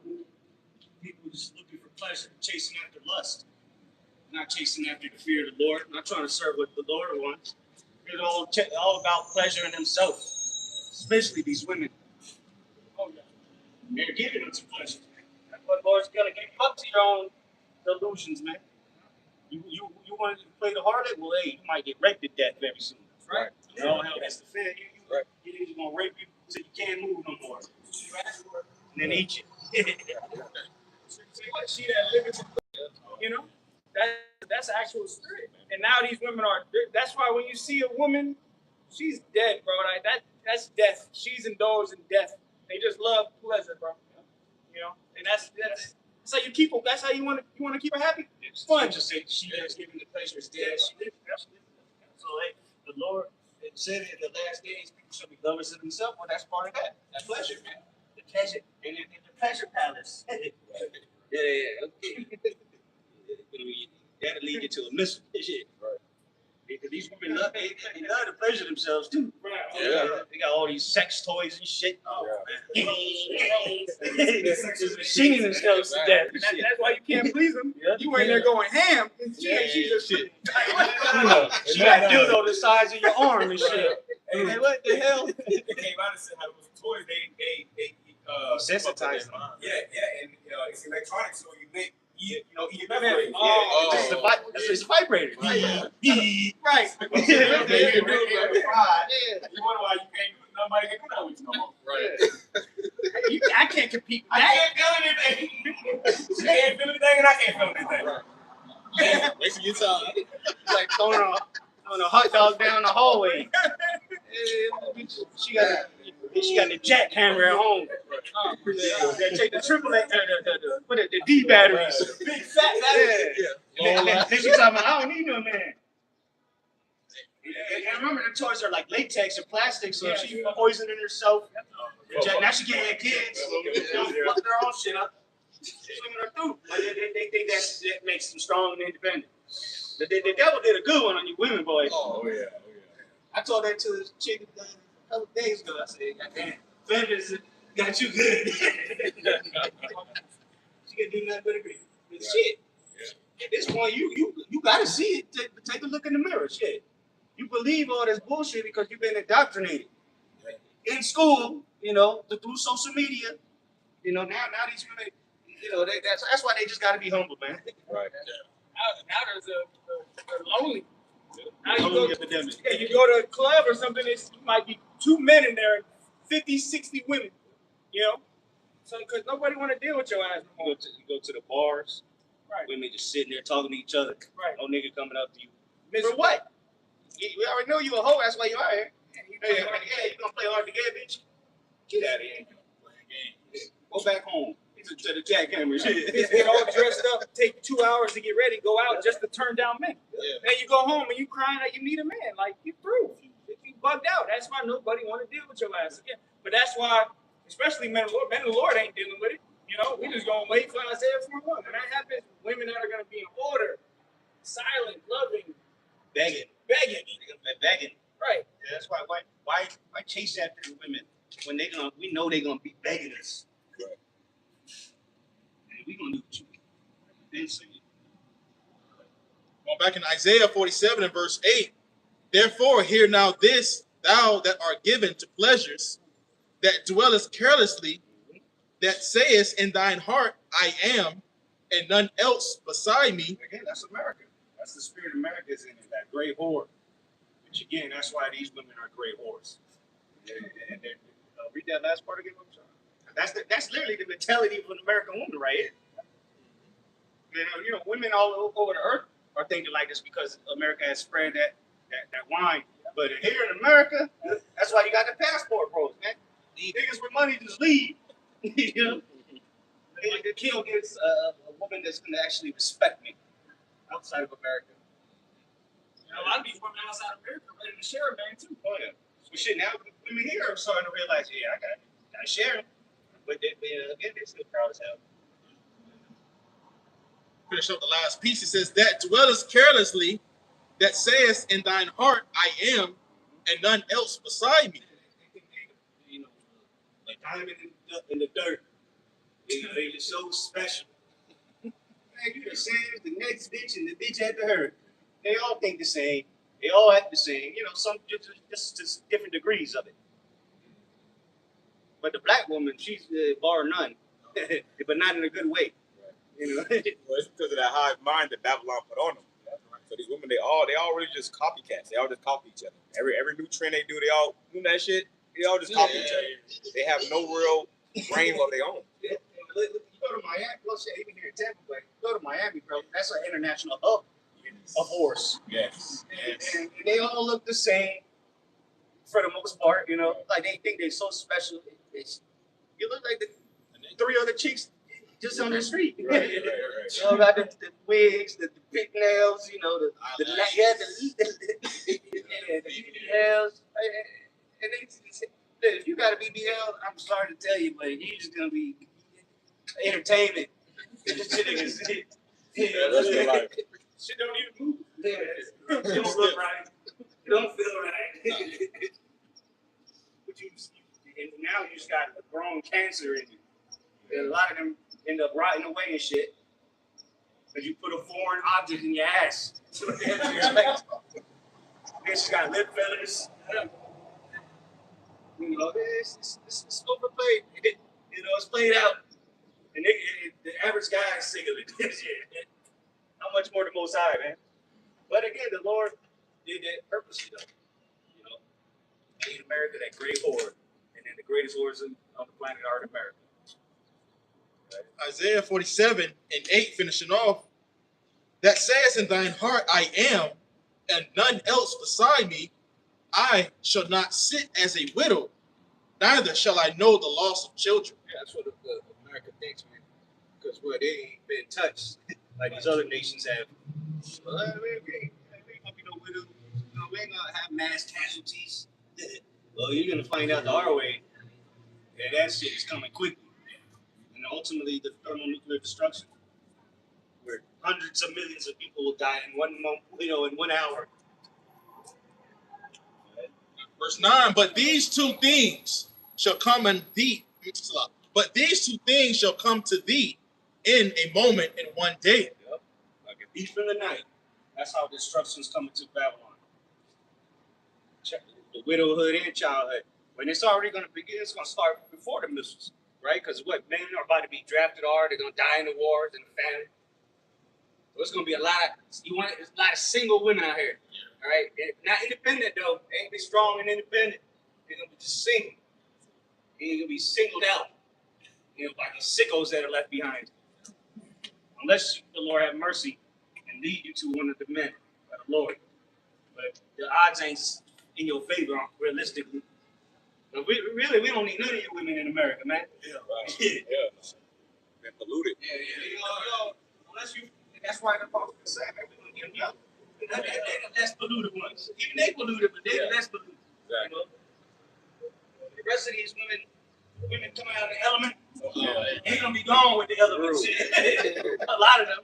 Yeah. I ain't saying every single one of them, but most likely it ain't looking good for them. Yeah. But what they live lavish. They live in pleasure.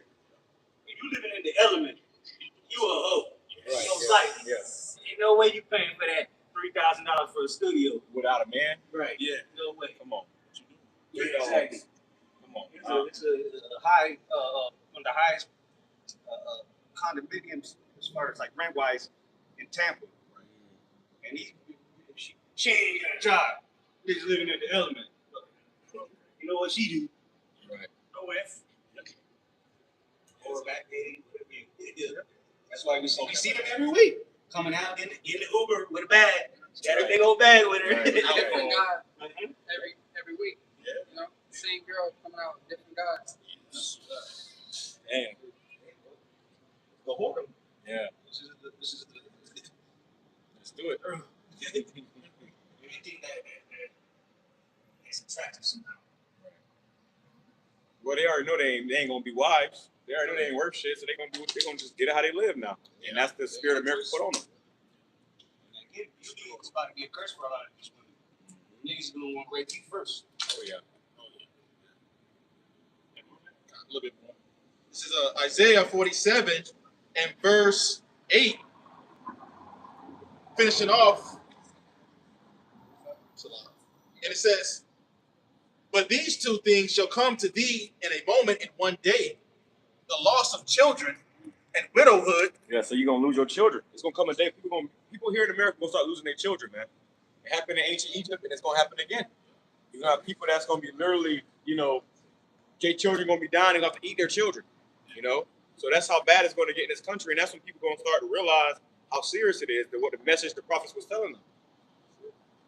Finishing off, it says, they shall come upon thee in their perfection for the multitude of thy sorceries. Yeah, meaning these judgments are gonna be perfected, man. There's gonna be no escaping these judgments. The Lord got special judgments for every single one of you people that have not, taken heed to Yahweh Bashim Shine as prophets. He got a special judgment set up for you, and it's gonna be in its perfection. It's perfect for you. It was created just for you. Reads on, it says, and for the great abundance of thine enchantments. Yeah, all that wickedness you've been doing, all that evil. See, the Lord Yahweh Bashim Shine, he getting ready to start paying people back, man.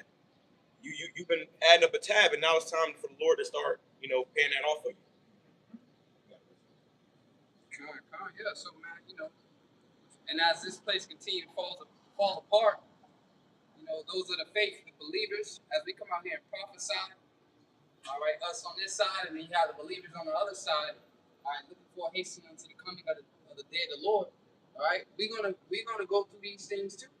And at the same time, as the Lord is dismantling this place, plaguing this place, all right, bringing forth this great fall, we have a walk that we have to continue to walk so we can be found worthy to escape, all right, the judgment that's getting ready to come, okay, so we can partake ultimately in the kingdom of heaven, because that's what the Lord is doing. That's why the Lord is bringing this destruction, is bringing mass confusion upon Babylon the Great and upon the whole world. Okay, but primarily Babylon the Great, because he's about to establish here the kingdom of heaven. So we want to continue to do our part and walk with the Most High, all right, through His only begotten Son, following His Son, so we can partake in the salvation. This ultimately what our Lord Yahushua came down here for, is to give us a chance, a fighting chance in these times, all right, to be found worthy to stand in these last days, man. That's right. All right, because a lot of people are about to faint.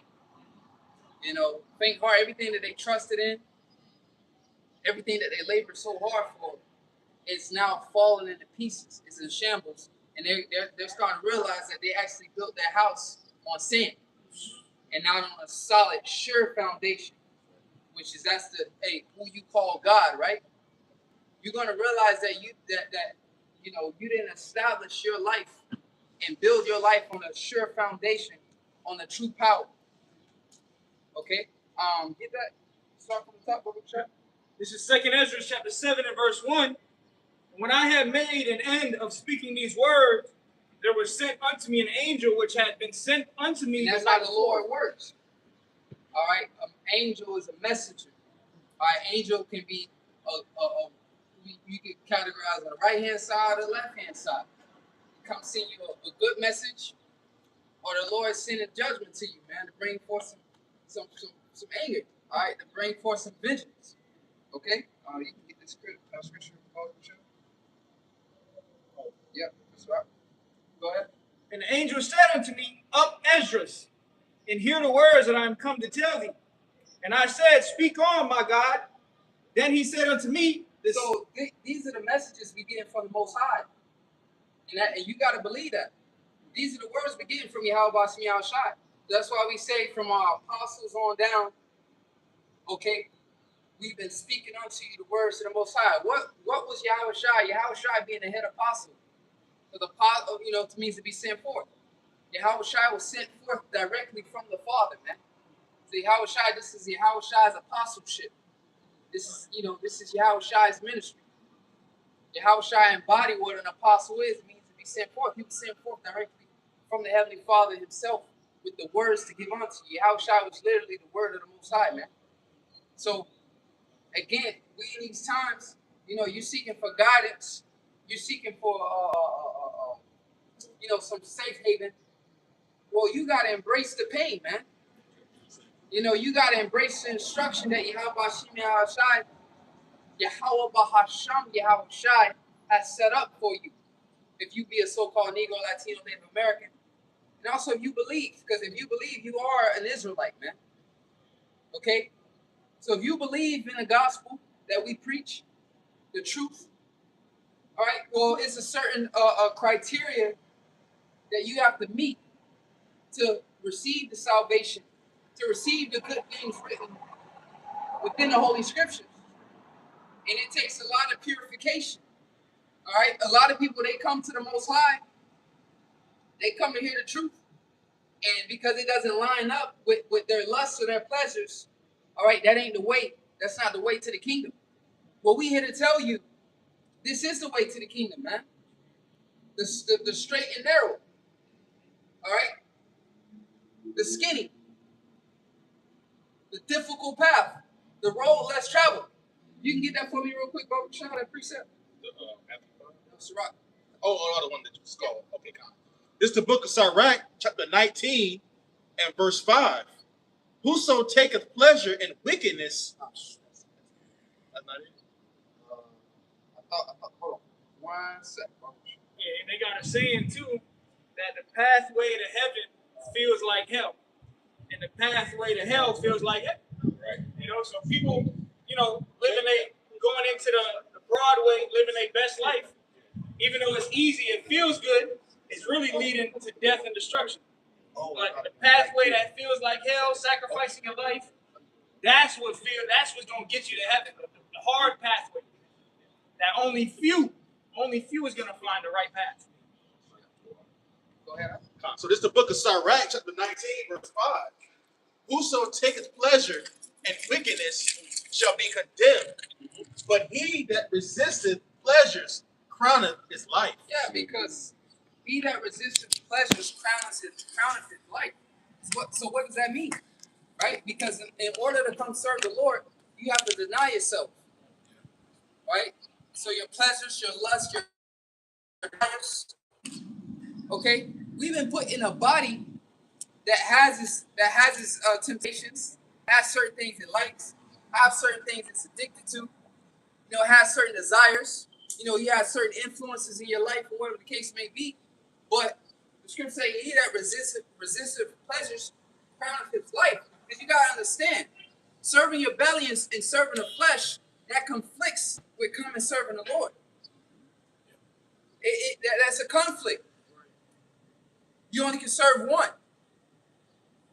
So yeah, this is the road. That's why Yahushua said, if ye are my disciples, okay, you will continue in these things. The disciple to be disciplined. All right, the discipline. That's what this world lacks. Discipline. So when people come into the truth, or they come here to ministry, it's not a popular thing. And you can't be discouraged by that, because you got to understand, this is a walk of discipline where you have to constantly deny the flesh of its pleasures. You want the kingdom, right? And they say there's a lot of a cliche term in the world. Everybody want to go to heaven, but basically don't want to do the things to get there.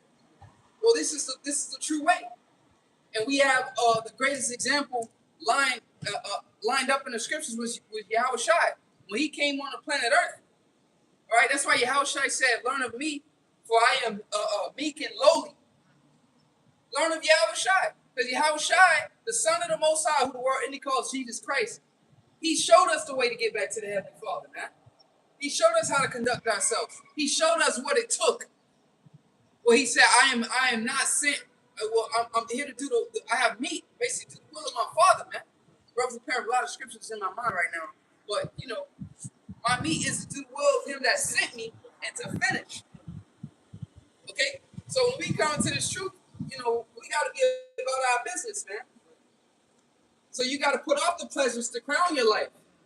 But here's the thing. Here's the catch. Once you put off those pleasures to crown your life, right?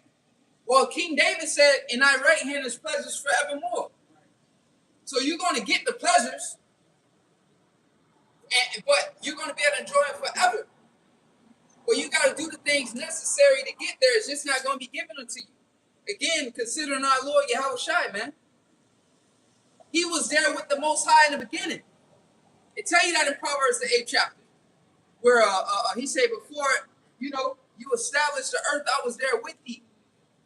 That's why when you fast forward to St. John the 17th chapter, he asked to be restored back to that position after he put in the work, all right, to get back to that position. So you see, he was there. He was there in that position, at that position in the beginning, being a son of the Most High. That's why Elder Yahshua would say, he's saying being an Israelite, it ain't just about the fame or the glory, but it comes with a responsibility. Okay, so Yahushua was at that position. Boy, he had to come off of that and earn it. Now he can sit on there and the believers, we can see like he deserved to be in that position. You feel what I'm saying? He earned that position. And that's how the Lord deals. First, he just gives us things, and then what? We don't appreciate it. He take it away from us, and then we have to earn our way back to him. So right now we're in the process of earning that position, being called the sons of God, the Israelites, man. So yeah, this is a very bitter. It's a disciplined walk. So we don't marvel when a lot of people don't believe. When the way of truth is not popular, because it takes a lot of discipline, man. Go ahead. 2nd Ezra 7 and verse 3. And I said, "Speak on my power." Hey, but that's why he said the meat, man. The meat, you gotta digest that. You gotta eat that. Only men can do that. To embrace the hardship. Hey, yeah, this is a bitter thing. But as you mature, you begin to embrace. You like the bitters, like going to the bitter herbs. You begin to embrace the bitters. The bitters begin to, to become tolerable, so to say. Yeah, You so I know? like the taste of it. Yeah, exactly. Like it's bitter as hell, but then like some so-called weird shit happened, right? Damn, I kind of like this. Yeah. You know? It starts to affect you less. Exactly, and Talent gets used to it. that's the maturity of the man. The man embrace that, man. We seen that with Yahushua. What he embraced it. He said, "Not my will, but Thy will." And he put it on, and he embraced the cross. Right? So that's what we did in the spirit. That is, we put it on. We embraced it because that was a lot of decisions you had to make when you began to pick up that plow, right? That cross, the plow, the cross, and all these different analogies you guys. Oh yeah. When you begin to do that, that's you embrace it. Like, okay, cool. Now I'm gonna lose my woman. I'm gonna lose friends. I'm gonna lose my image. I'm gonna lose all these things. I'm gonna lose my fleshly desires, the things that I wanted to do, things that you had on your heart, you earned for, man, to wanted to do, fulfill your lust in this world. Well, you said, put that off, and I'm gonna come serve the Lord. You got it. So for that Apostle Dubar uses a lot. Learn to love suffering. I put it into the AI. It says, learning to love suffering does not mean enjoying pain. Rather, it means radically changing your relationship with it. By shifting your perspective, you stop running from the stress and begin to accept it as an inevitable part of the human experience that builds profound strength, empathy, and resilience. Yep. As another part of what? Inevitable part of the human experience. Mm-hmm. It's this inevitable part of the human experience. We don't about shop. That builds profound strength. That's what the Lord is raising up. The Lord He said, "I will sift the house of Israel." So if you desire dominions, as Scripture say, love wisdom. If you desire dominions, and with Solomon somewhere in the apocrypha, but you desire to be a ruler on the planet Earth, right? Well, this is what it takes. Right? It says it builds profound strength, empathy, and resilience. And let me read part two of it. It says, recognize suffering as a catalyst for growth. Suffering teaches us lessons we cannot learn in comfort. Exactly. You run into guys in the world, they complain about every fucking thing. Like a beach. Yeah, they don't embrace no hardship. Oh, it's too high. We gotta do this. But as we read earlier in there, it say your perception of it. What's your perception of it? Right? As a man, again, refer back to your house shot, there's something that had to be done. And you just embrace it, no matter what it costs, no matter how heavy it was, no matter how long it takes. You embrace it, and you just realize as a man, you just got to get it done. That's why they say doers get shit done, man. Instead of people just complaining, you complaining about high gas, you complain about all these troubles and sorrows in life, but here it is, the Most High, Yahweh Shai, have presented you with a solution to all the problems that you sit here complaining about. You rather sit on a comment board and scoff and complain instead of come out here on the battlefield and serve the Lord. If you suffer, you can reach out to it says it acts as a teacher, guiding correction, revealing what we can endure, and amplifying. So it reveals who you are. The inner man. So that's why we salute brothers, start from my elders on down, and then even men of the old that endure such hardship. We look up to those men, that's been laboring in the ministry for years, because we know in order for them to go there, they made it through all the trials and tribulations that the Most High has put in their path, man. And stay endured, He did endure to the end, the same shall be saved. Revealing what we can endure and amplifying strength of character. Honorable men. You want to be honorable? Well, you got to be put through certain things, man. You want to prove yourself to the Most High, Yahweh, that you're worthy to be part of that, that governing body. That you want to feel like you earned that position to be with Yahweh. Now we know it's not nothing about works that we do, We know that. But we partaking in this thing. You know, we embracing, you know, the sufferings that you help us get shot. But It says, amplifying strength of character once we emerge on the other side. yeah, once we emerge on the other side, this is what Yahushua told Peter. Satan has desire to sift you. It's weak. It's weak. But I pray, you know, that like faith be not taken. But and we are again to the verge of overthrow, to agitate you to the verge of overthrow, man. And he said, well, so reverting back to what the brother read, he said that when you basically are restored, strengthen thy brother. So when you come out on the other side, you come girded with a certain strength. You know, you're a lot stronger. You gain more wisdom. So now you can basically share that with the body. You know, you got a story to tell. You know, at the end of all this, brothers gonna have a story to tell, man. A testimony. Yeah, exactly. We're gonna be able to testify. But consider King David.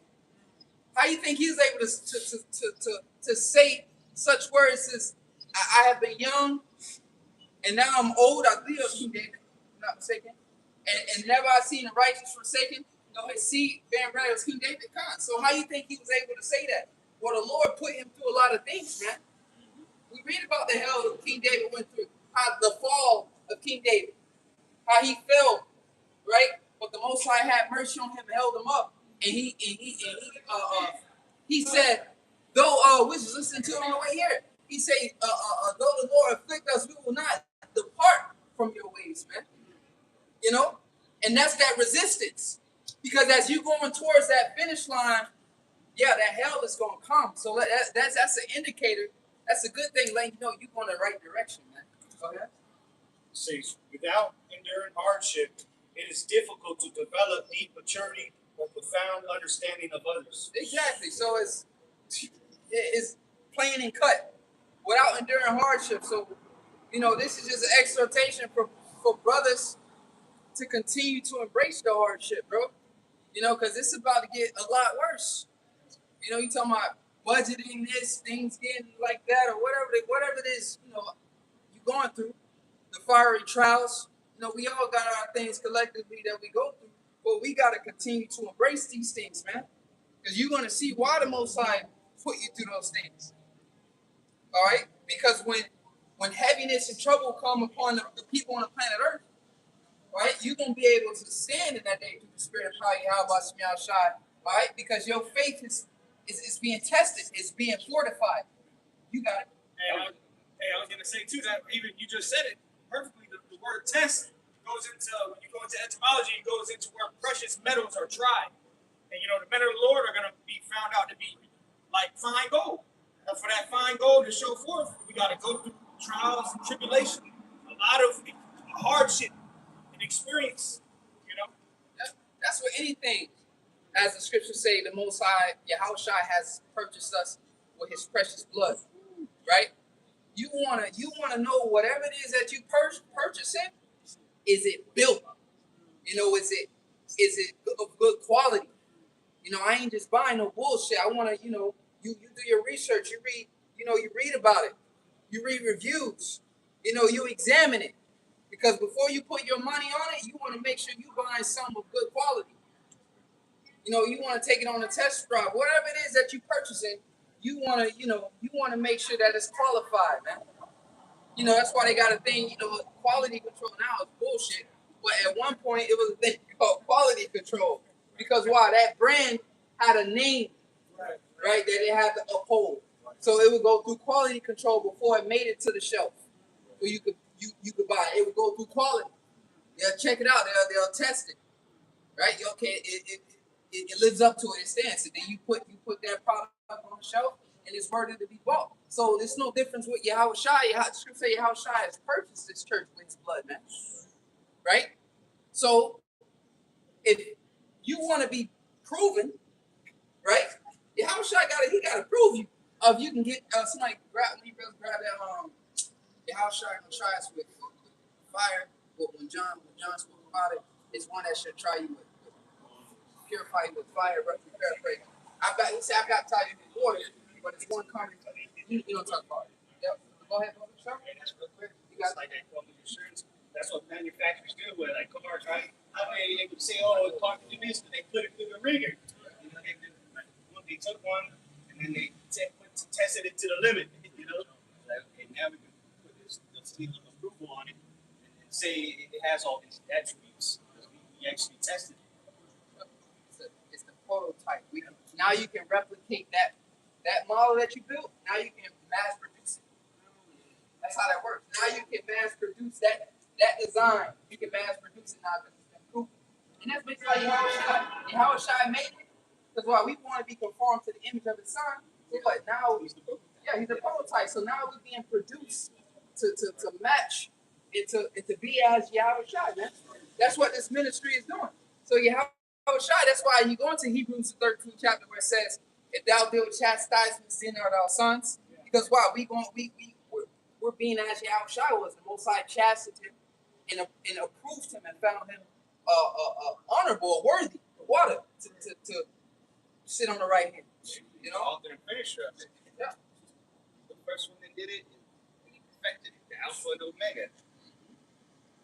That's why he said that he left us an example that we can follow in his steps. Oh, you got it? Yeah, go ahead. This is the book of Luke, chapter 3, and verse 16. John answered, saying, this is the book of Luke, chapter 3, and verse 16. John answered, saying unto them all, I indeed baptize you with water, but one. Yeah, John being a Levite, right, of the priesthood, man. You know, he had he was a respectable guy. He had a high position, right? So he was doing the carnal ordinances, you know, baptism, a physical baptism in the actual water and so on. He was respected, right? He was a priest. Go ahead. It says, but one mightier than I. So listen, somebody is highly respected, a priest, right? Of the Levitical priesthood. He say one that's coming though. The baptism he coming with. Go ahead. It says, but one mightier than I cometh, that latcheth, it's like the latchet of whose shoes I am not worthy to unloose. He shall baptize you with the Holy Spirit and with fire. Yes. So the baptism, the cleansing, he gonna cleanse you. So it is we being clean. You know, we being made clean through the hell and the purification. You know, the day-to-day fight to remain in the faith. You know, because you might not be going through nothing, right? You think, oh, bro, every day you holding your faith in this ministry, not going back into the world, that takes power and resistance, brother. That's patience, man. Because you could wake up one day and be like, exactly. You know, you tired of holding that mental weight. You like, you know. So every day you in this thing, man. You holding your own, man. You know. Yeah. You said, fuck it. A lot of guys actually do that. Exactly. When you fall out, they just fuck it, man. They just going back into the world. You know, so it is a fight, man. You know. Yeah. So and once they do it, what they usually come up with an excuse. Oh, this brother did this to me. Now it's everybody's fault. Yeah, no, bro. You just got tired of holding that ceiling up. You know that weight. That's it. Yeah. You know you got tired of putting them bricks. You know you got tired of holding. That's all it is, bro. Because again, it's a mental thing. You might not be going through it like right now, like hey, you know everything's okay. You know you going to work, you catch your average hell, bro. Every day you in this thing, bro. Like brother said, man, it's you holding that mental, weight, like you holding that rock, man. You bearing it, bro. You feel what I'm saying? Because go ahead. This wisdom, it becomes burdensome because we know so much. Like the average mind can't deal with this information, Knowing you supposed to be a king, ruling, bro. Again, like brother said, holding all that knowledge, knowing you're supposed to be a king, knowing you're supposed to have women on call, like women all just around you, knowing that you're supposed to have your own substance, cattle. Like where I work, I be seeing cows, these Edomites be having cows and land and all that shit, bro. When I see a cow, all I think about is a ribeye. You know what I'm saying? Yeah. But they'll show you they got got real resources. You know what I'm saying? They got real resources. I see a ribeye when I see a cow. I'll think about how many ribeyes I can get out of him. Yeah. But no, we gotta wake up, go to 9 to 5, and then go to the store and spend $30, $40 on one ribeye. You know what I'm saying? Cow was killed last 3 years ago. Yeah, it was a decade ago. Yeah, bro. You know? So knowing all these things, knowing, bro, you ain't supposed to be feeling pain. You ain't supposed to, man, you supposed to be in glory. You supposed to wake up, man, with servants and handmaids. Knowing all these things, bro, that's a burden to hold in itself. When you look at your reality, you know? Every day we wake up, man. You know, like, man, how shy we waiting for the Lord to come back, bro. So just that alone, brother, you holding a lot of weight. And remember, the Most High Yahweh Shimi Shai, he gonna pay you for that. That's the point. You gonna get a reward. It ain't in vain, brother. You know. Go ahead. All right, quick one for you. 2 Ezra 6 and 59. If the world now be made, 2 Ezra 6 and 59. If the world now be made for our sakes, why do we not possess an inheritance with the world? And this is Ezra's, man. He was, Ezra's. Like, if this is the matter, if the world was made, why don't we possess a possession, man? Jake ain't got shit. We servants. You know, we servants, man. Servants and handmaids, man. Right? So why don't we possess? And then when you go into that story, he went into it. You know, that's why he said, "Lord, well, why do you Adam, why do you just not allow him to fall to some extent?" You know? Yeah, not that one, but he was just like, you know, what I'm talking about. It's escaping my mind at the moment, but he was like, why can't you just fast forward? You know, but why? Yeah, make it perfect from the beginning. You know, which is, it's beautiful, but he went into it like things got to play out. When you look at how the Most High Yahweh Shem Shai works, right? When you look at how the Lord works, you got a tree. Let's say you already know the identity of the tree. It's an apple seed. You know the identity, right?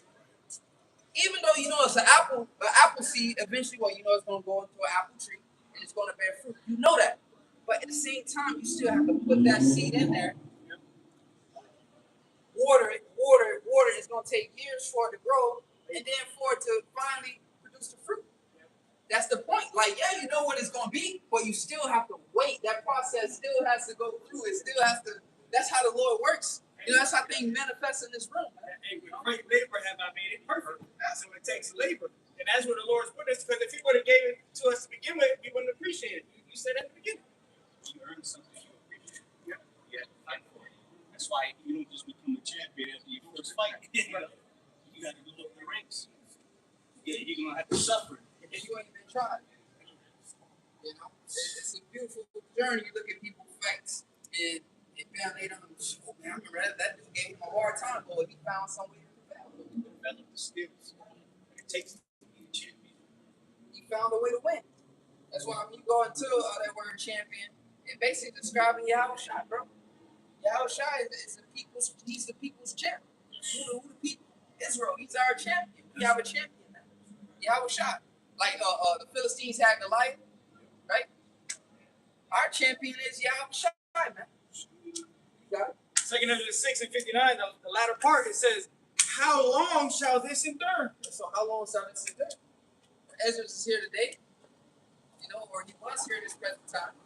He's probably here right now at a camp, wherever he may be. Right, man, we close. But look, this thing though, as close as we are, it's that last little piece that's gonna be the most intense, man. Right. It's a short period left, but it's the most intense part of it all, though. Championship rounds. To make it break, you gotta win this round, man. You gotta survive this round. Go ahead. Hey, real quick, you can learn, through your coach, your trainer, whatever. But until you get in that ring, it ain't gonna, fully set in. It's one thing training, but then the bag don't punch back, so to say. Experience is where the real test is. Going through the shit. 2 Ezra 7 and verse 3. And I said, Speak on, my Lord. Then he said unto me, The sea is set in a wide place, that it might be deep and great. But put the entrance were narrow and like a river. Who then could go into the sea to look upon it and to rule it? Yeah, so who then could go into that sea to look upon it? All right, the seas, the great things, the kingdom. But again, it's always a catch. You know, in this world, that's how it is, though. Again, going back to what Ezra was saying, he said, this world is full of perils. You know, in the old world, things were broad, and you didn't have to till, man. You can get to it. Once the fall happened and then sin entered into the world, it made all the good things to get to hard to get to. You know, it made all the good things hard to get to. Now you got to actually work and toil and labor just to receive things again. And if you're a jack, man, it's even worse, bro. You under the curses. You know? So we just in that going back, we in hell, man. You want to talk about hell, bro? We in hell, brother. You know, that's why, the scriptures speak about brotherly love and us coming together, bro, because we in hell, man. You know? We catching it. That's why our only escape is to be around the brothers. Like we just had the regional meetup. It was a beautiful time, And then once the Sunday morning came around, we got back to hell. Right. That's why that's why the Lord gave us the body, so that we can be like-minded around people that understand what we're going through. Yeah.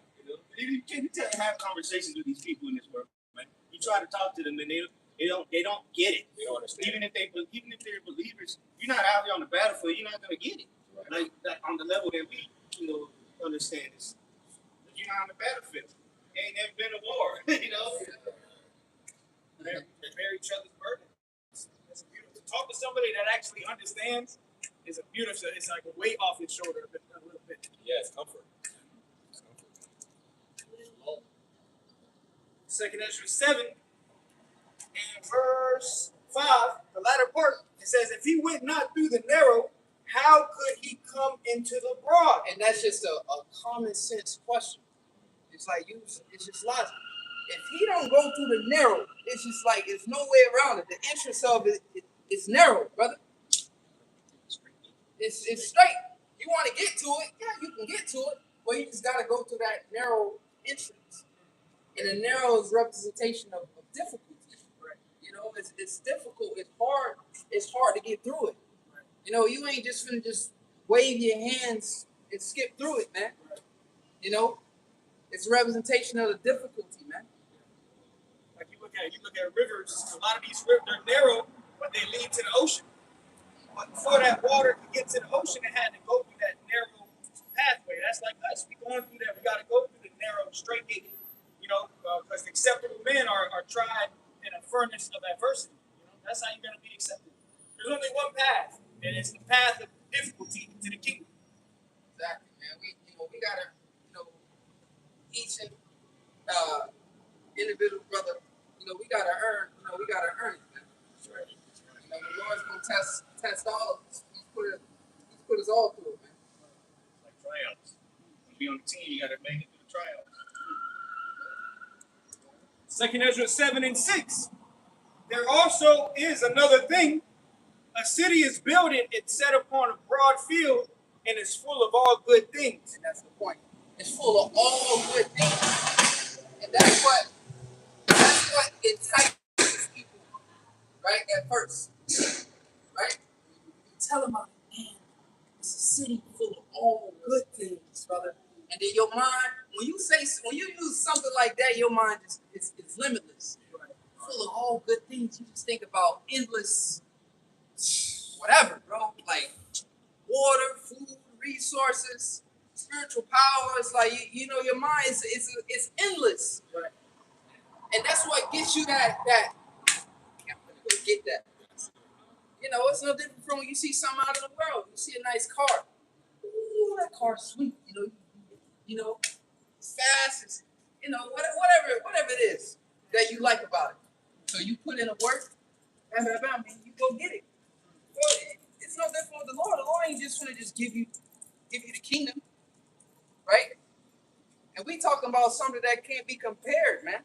The scriptures say King David said one day in the kingdom of paraphrase is better than a thousand of your best days.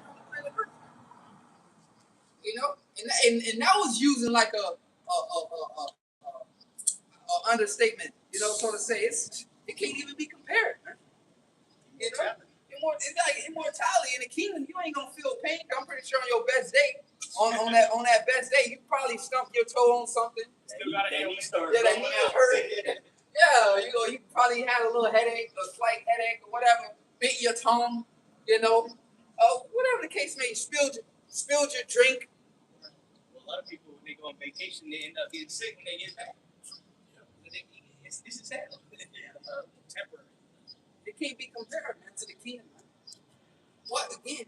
That's what gets you going. It's full of good things. That's what sells it. Go ahead. 2 Ezra 7:7. The entrance thereof is narrow. But the entrance thereof is full of good things. Now, don't get me wrong. You tell them that. But the entrance is narrow, though, bro. Yeah, man, I saw it. It had this, it had that. Boy, in order to get to it, in order to get into it, it's narrow, though. So, are you up for the challenge? You feel what I'm saying? Are you up for it? Go ahead. And it's set in a dangerous place to fall. And that too, brother. It's set in a dangerous place to fall. Right? So again, the Lord laid it all out. It's full of good things, but it's narrow. Right? And then not only is it narrow, brother, it's the walk is you can fall. Right? You can fall like you can to your death. So it takes that one individual. Esau played out on his movies, Hollywood. It takes that one individual with that heart, that courage, that one special, the chosen one, to walk that and to take it. Like, yeah, and you see it in the movies. It's just something different about him. He just has that faith. Really, that's really what it be about. He just has that faith, like no doubt in him. People trying to, bro. Nobody has ever done that. It's scary to do it. But he's just that one weird kid, right? That just has that faith, the courage, the water. Because I was about to say he don't got the fear. Well, he has that courage to just get it done, and that's us. Lord willing, we continue. We complete it. But we from the brothers out there preaching on the apostles. They go into all the great things that we about to receive, right? And when they bring it to us, and we the so-called crazy motherfuckers that's still up for that challenge, though. Fuck it. We gonna go for it. All good things. But it's the thing, though. We got Yahweh Shai on our side, brother. We ain't doing it on our own. But the point being, and that's what's so beautiful about this journey. We gonna have a story to tell again, bro. Shit. It was scary, boys, but it's something in you. The inspiration, that's what I say, the inspiration from the Most High made you continue to go and persevere towards it. Go ahead. 2 Ezra 7:7. Think about all the beautiful women. Come on, man. Every brother got their own desires, man. The gold, immortality, chariots. Oh, come on, bro. That's what we here for, man. We here to win, bro. To get the victory. The scripture tell you how shy despising. Somebody get that real fast. Despising the shame. Basically, he looked at all the good things that come, bro. To be right with the Most High. Knowing the Most High ain't mad at you no more, bro. You give everything for that. Waking up knowing that you in good standings with the Most High. That he ain't finna come bring some plagues on you. And that, bro, you don't want, that's the last person you want to go to war with. But when you rebel, that means what? You declare war on the Lord. Right? So it is you declare war on the God of war. by rebelling against him. So you're wondering why you got the plagues, why you got the diseases, why you got the famines, why your kids turning on you, why your woman being evil to you, why you got an oppressor on your neck, taking all your money, taxing the hell out of you. Bro, you declared war on the God of war, brother. So it's just best to come back and fully submit, throw the red flag, surrender to Yahweh Bashim Al-Shai. Surrender to him. Because, look, you fighting a battle you ain't going to win. For real. Bro, we talking about the Most High, brother. The creator of everything. Right? That's who you declare war on. So you need to come back and surrender. And as I say, humble thyself under the yoke of Yahweh Bashim Al-Shai. And wait till he see it fit to uplift you and get you up out of these things. So you just got to bear whatever it is he put on you. You know? You found it? Go ahead. It's the book of Hebrews 12 and verse 2. It says, looking unto Yahushua, the author and finisher of our faith. So again, that's what you got to look onto. Because Jake need examples. You know, Jake always need a role model. Jake love role models. Whether it's your dad, your big brother, or older kid on the block. You know, Jake always needed a role model to look up to. So we have one, and a perfect one at that. One that didn't make no errors. Consider that. Read it again, Bible Shop. It says, looking unto Yahushua, the author and finisher of our faith, who for the joy that was set before him endured the cross. Yeah, so the joy that was set before him endured the cross, man. The joy that was set before him. So what are you talking about? Yahushua called all kind of hell when he was on the planet Earth, man. So what's the joy set before him? The kingdom. Right.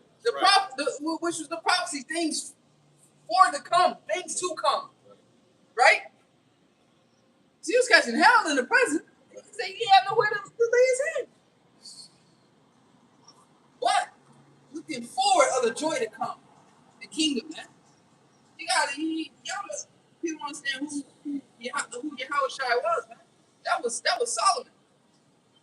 You know? You read about Solomon, how he wrote, you know.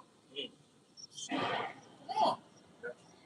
But he put that off so he can have it forever.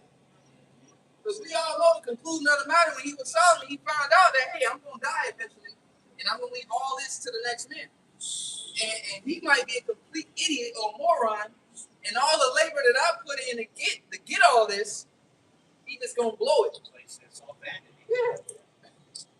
Pointless. You know? That's why he sought out the things in the heavens. And everything else is just things for the flesh to enjoy, but you don't have the wisdom. What the point is, it's useless. So you can't enjoy it forever. Eventually, you die. You know, it's an end to it. It's an end to it. So that's why we got to seek things eternal, like things up above. He had everything, and he said it was all vanity. He had everything that anybody could ask for on this earth. He said, "Oh, this." The conclusion was it was all vanity. Right. I forget what translation. I think they say useless or something like that. So we ain't gotta, wonder about how the things in this world will be fantasized. Yahushua told us. Well, Solomon told us, man. It's all vanity. You know, we got the records, so that's where your faith kicks in at. Right?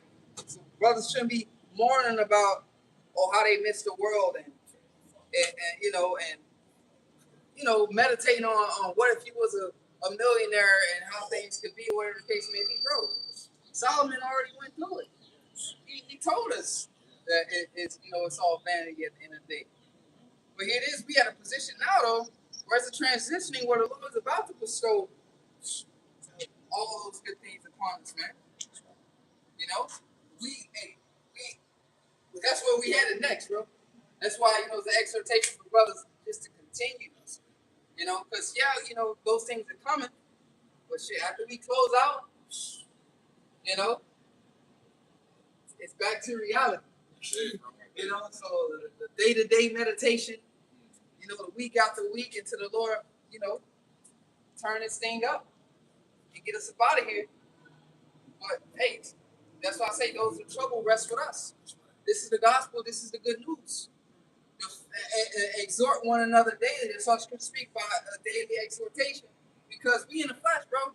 You got to be constantly, you know, bathing in the spirit, so to say, meditating on these things, brother. That was it on that? I'm not smart. Go ahead. It says, I'll bring it back real quick. Hebrews 12 and verse 2, looking unto Yahushua, the author and finisher of our faith, who for the joy that was set before him endured the cross, despising the shame, and is set down at the right hand of the throne of the Most High. Yeah, shame. You know, a lot of that's what comes with this thing. Shame. You know, being shamed. If somebody just Google real fast, see what the AI said, what it means to be shamed. You know? Because they say public humiliation is people's number one fear. Being humiliated publicly. They say that hurt worse than you know the actual physical pain itself. Go ahead. It says, for consider him that endured such contradiction of sinners against himself. Yeah, who considers such contradiction of sinners himself, man. You know, he's a demon. That's it. Get it together, man. It said, lest ye be wearied and faint in your mind. Yeah, so see that you exhorting you, lest you be weary and faint in your mind. So that's where it all starts at. Because once you lose it in your mind, you say, I don't want to fight no more. Man, that's a dangerous place to be in. Real. That's a dangerous place to be in. Because you can be exhausted, but you still have it in your mind like, fuck, I gotta keep going. Like you ain't fainted in your heart. You know, that's good. But once you're in that position, bro, I don't want to think about being in that mindset. You know, that's a scary position to be in. You know, you gotta keep the fight in there. You know, And it says, woe unto him that is faint-hearted. What shall he do when the Lord shall visit you?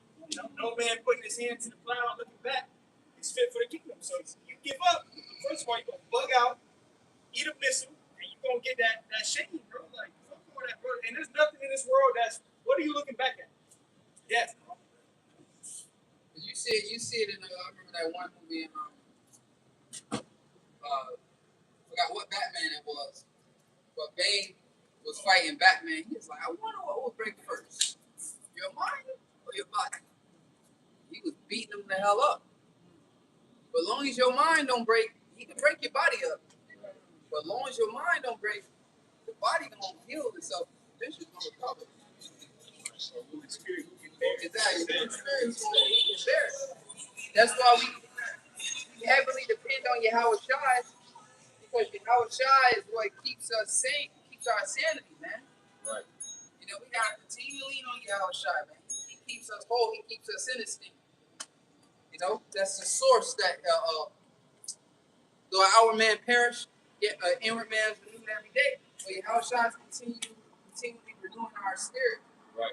You know, keeping forgot what it was we went into, but he keeps that hunger in you, to where you keep, you know, desiring the word. You keep desiring to stay in a state. He keeps you hungry. You know, he keeps reviving your spirit. You know, that was it on that. Now, no more. Go ahead. It says, ye have not yet resisted unto blood, striving against sin. Oh, we hear that. Yep. So we have not resisted unto blood, brother. You know, we're not being asked what was required of Yahushua, you know, physically. Because none of us could do that. You know, that was specifically Yahushua's lot to endure and go through all that pain, man. None of us is worthy to do that. You know, I was going to class, man, Yahushua, man, that was a tough dude, bro. He was on a cross and during all that pain, bro, and still talking. You know, and still conversating with people, man. That, bro, come on, bro. You all that excruciating pain. Anyways, he said it is finished. What? The suffering. It's over with. He completed it. Imagine how that felt to say it is finished. And he yielded up the spirit. And that was it. That body sacrifice. It did its job. All the, he was bleeding out, all the excruciating pain, and then that body just couldn't contain that. The way he was over with. It's finished. Because when he came in the flesh is the mortal man, so that body ran its course. That's it. But the body ran its course. It did the will of the Father. That was the will of the Father for that body. Back in Hebrews 10. Yeah. 10 and 5. Grab that real fast. Bro. Just get right to the point. The book of Hebrews 10, verse 5. Wherefore, when he cometh into the world, he said, sacrifice and offering thou wouldest not. Account with Abraham and Isaac, which was Yahushua, right? Was the foreshadow of things to come. At that time, the Most High, what he did, he presented Abraham a sacrifice. He gave him one, so he didn't have to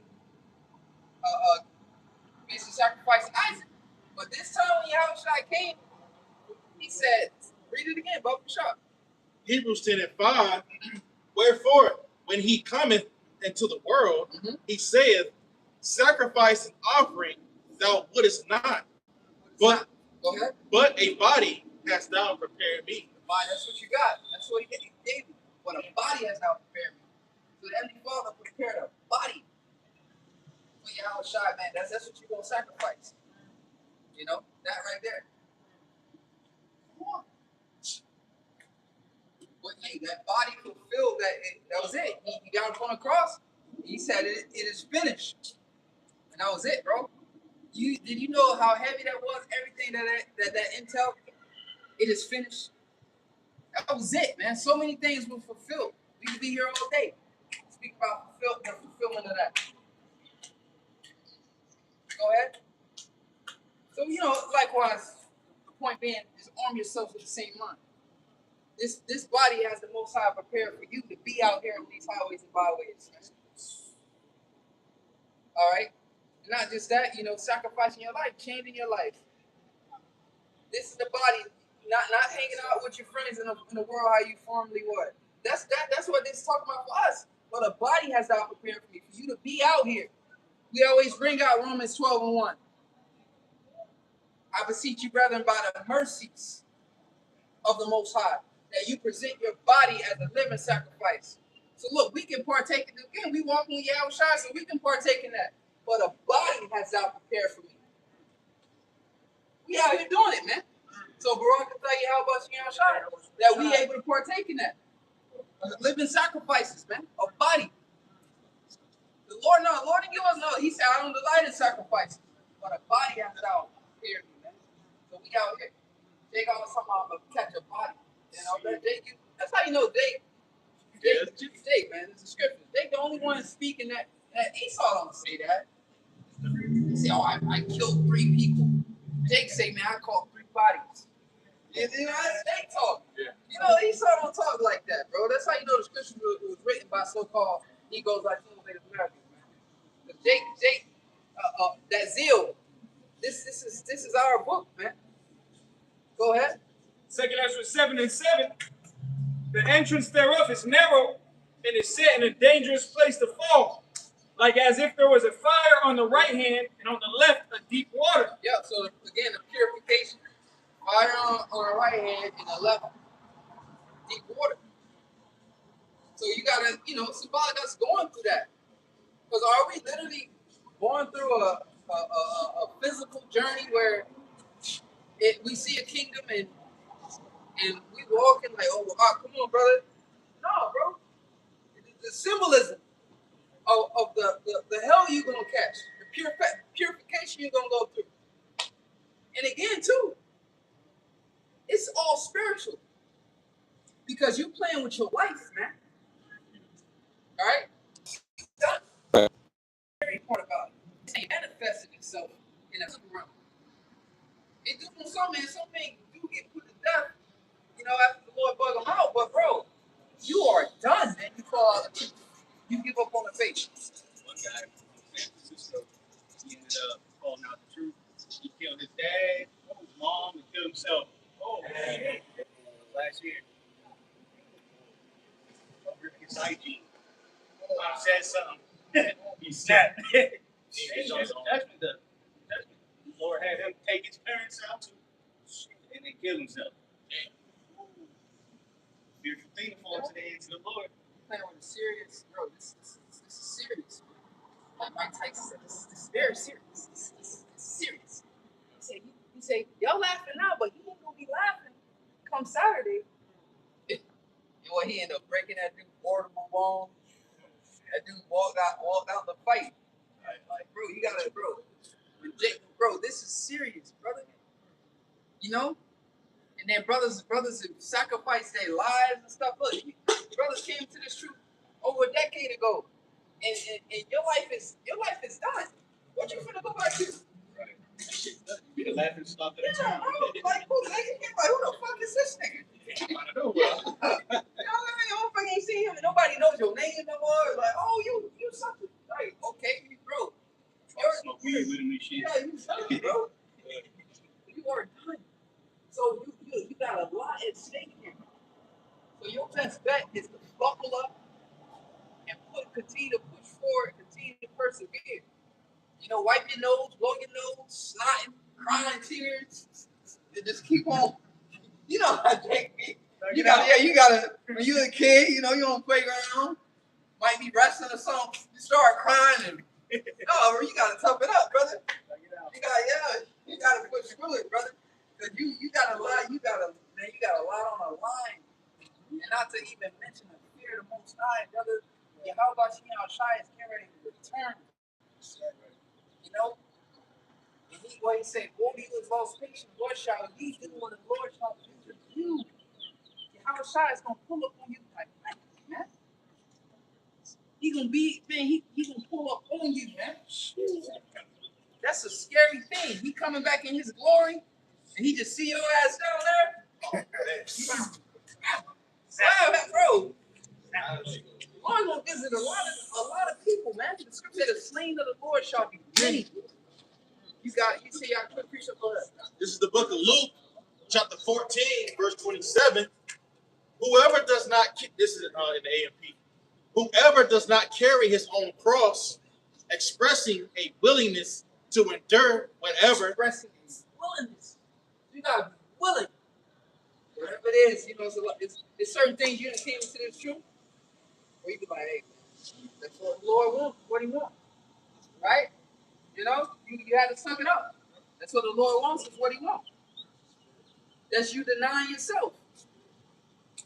Pretty sure every brother I've been in that situation, if not once or many times in his walk, where it's just like, man, you know? Hey, all right, well, your ass here now, right? So obviously you sucked it up and you did whatever it was that the Lord required of you. Because you here, you still here. Because if not, I guarantee you wouldn't be here right now. You know? Your ass wouldn't be here right now. So we all have been through that once or many times where you just like, man, all right, cool, that's what the Lord wants, is what he wants. Exactly. You because you know you gotta do what it is that's required of you. Or you ain't gonna continue to be here. That's just how that works. You know, this ain't the Lord, and you ain't here. Lord ain't giving you no ultimatums. You know, like no, you ain't. Lord, you ain't budging. What's it called? Trying to make no deals with Yahweh. You say do this, and that's it. If you don't want to do it, then you can get your ass up and you can go. That's just how the Lord works, bro. So you gotta be a man.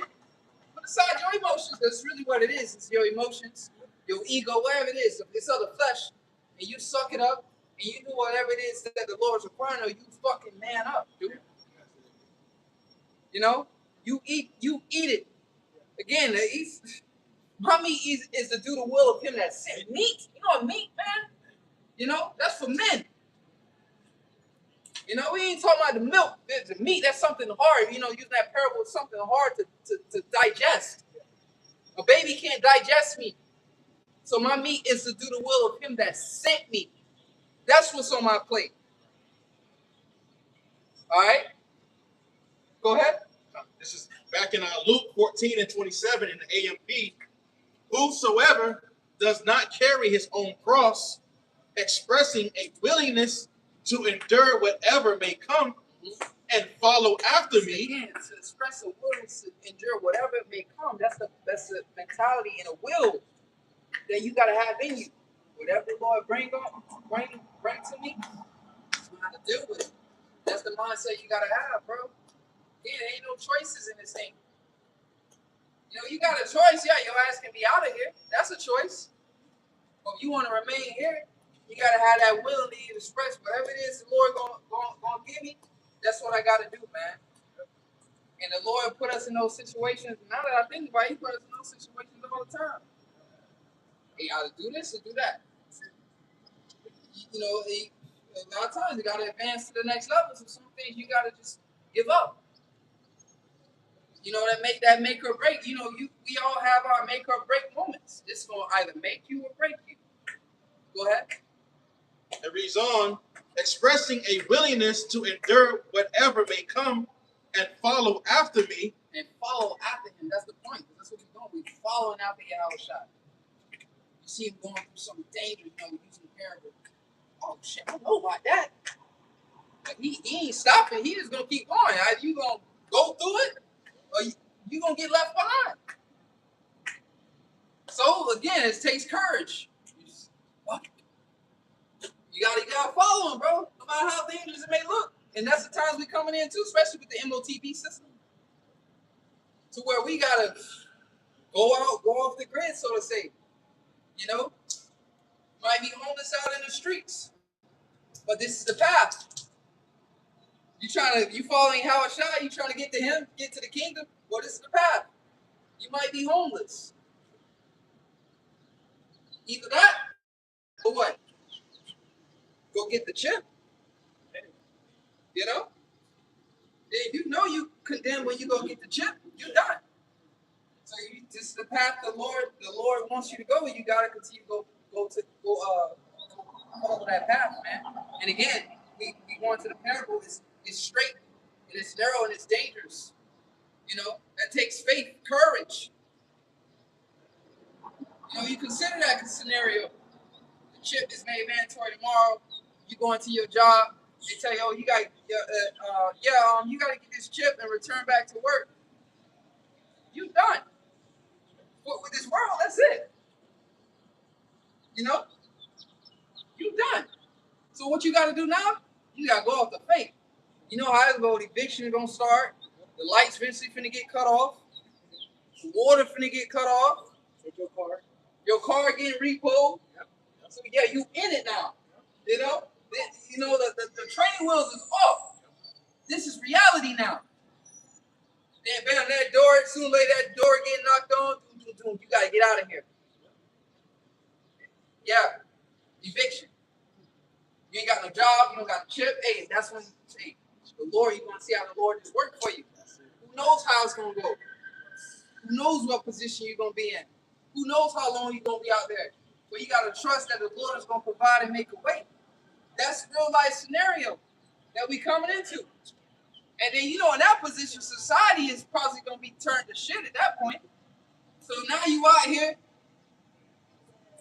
people out here robbing people, laying people down, raping people, all types of shit. And you out here in it. Well, hey, what's the first thing you gonna do? Call on the name of the Lord, brother. This is what you've been practicing for. Go ahead. But it says, believing in me, conforming to my example in living, and if need be, suffering, or perhaps dying because of faith in me, cannot be my disciple. Yeah, so perhaps dying. So saying you gotta consider that too. Which we believe, it's just how the script is written according to prophecy. Not many of us are gonna die, bro. But if that so happen to be your lot, then perhaps, I say perhaps dying, that's what they gotta do. But majority of the Lord's elect, majority of them gonna make it because scriptures speak about a greater deliverance. All right? Not many of us are finna be put to death, bro. That's just not how the script gonna go this time. We in a time of deliverance. Here it is, many of us put to death. Who the Lord gonna put in the chariots? Who he gonna beat him up if many of us are killed? You know, it ain't gonna work out that way this time. You know, for the most part, you know, it's gonna be a great deliverance. But again, perhaps you may be faced with that, so you got to consider that. Go ahead, Al. You got something? Yeah, this is Psalms 34 verse 4. All right, because like you said, what we're gonna do, we put in that situation, and that's what the Lord is gearing us up for. You know what I'm saying? Indivisibly, man. All right. This is Psalms 34 verse 4 in NLT. I prayed to Yahweh, Hashem Shai, and He answered me. He freed me from all my fears. You got it? And that's what's getting ready to happen. All right, we get ready to be put into a situation to where you're gonna be fearful. We're in the flesh too. But the Lord, and I was listening to the elders in Miami earlier, Yahweh Shai, He conquered that fear of death. So the elect is going to conquer into the victorious one over death in that day. And we're going to call on Yahweh, Bahashim Yahweh Shai. And that's going to override the fear because He conquered death. Yes. And that's a spirit that's going to come upon you. Right. Right? In that time, you be like, damn. So I'm going to, that courage, the Lord going to put that strong spirit of courage on you, and you can be like, you know what? I'm not scared. You feel what I'm saying? You go, I'm not afraid. Let go. Right there. You in there. It's like you in there now. You locked in. I ain't afraid. You ready. You know that's what the Lord going to, because it's going to be the Lord that's going to do that for us, man. That's right. That's right. So now you can fulfill the script of who then shall be known who are my chosen. Like, because He going to put it in you. That's right. Stand stiffly for it. That's right. That's why it's going to be like, who are these men stood? Like, you know, all their whole life. No, they stood on the belief Yahweh Shai. It don't matter what they seen. They had to go upstairs or not. They got the victory over death. They trusted in the names of the Lord. They were sealed with victory inside of them, man. There is no stopping that in this algorithm. All right? That's called victory over the mark. Victory over the beast. All right? That victory is Yahweh Shai inside of us. I got some more here. 2 more verses. Psalms 34:6 in the NLT. In my desperation, I prayed, and Yahweh listened. Hey, we're gonna be in desperate times. We're gonna be desperate. You feel what I'm saying? You don't got the chip, you ain't got no job, you ain't got no money. You desperate. Go ahead. Yep. It says, He saved me from all my troubles. So if I can add real quick too, He said, and I prayed. So no matter how desperate it look for us, bro, don't forget to pray. You got the names, man. You know, you got to remember, pray in these times when it get desperate. You know, like all the time you should pray. Verse 7, last verse in the NLT. For the angel of Yahweh is a guard. He surrounds and defends all who fear Him. Yeah, so we're gonna have that covered.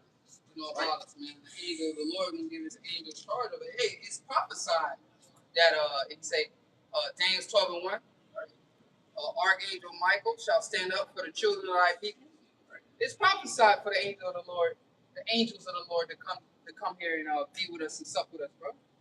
So, it is what it is, man. And they just gotta continue to embrace this thing and trust in Yahweh Shai and man up, bro. You know, gird up your loins because the Lord is about to do something with His men.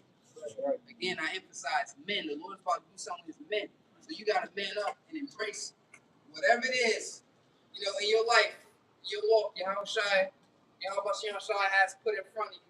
You got to man up and just embrace it and just trust in Him. And He gonna give you the strength to get through whatever it is. That's one thing I'm going to leave out there. You got to remember. He going to give you the courage, the strength to go through. You just got to be willing to embrace whatever it is that He put on you. You know, so leave it there. To give our praise going on too. Yahweh, Ba'ashem, Yahushai, Ba'ashem, Ba'ashem.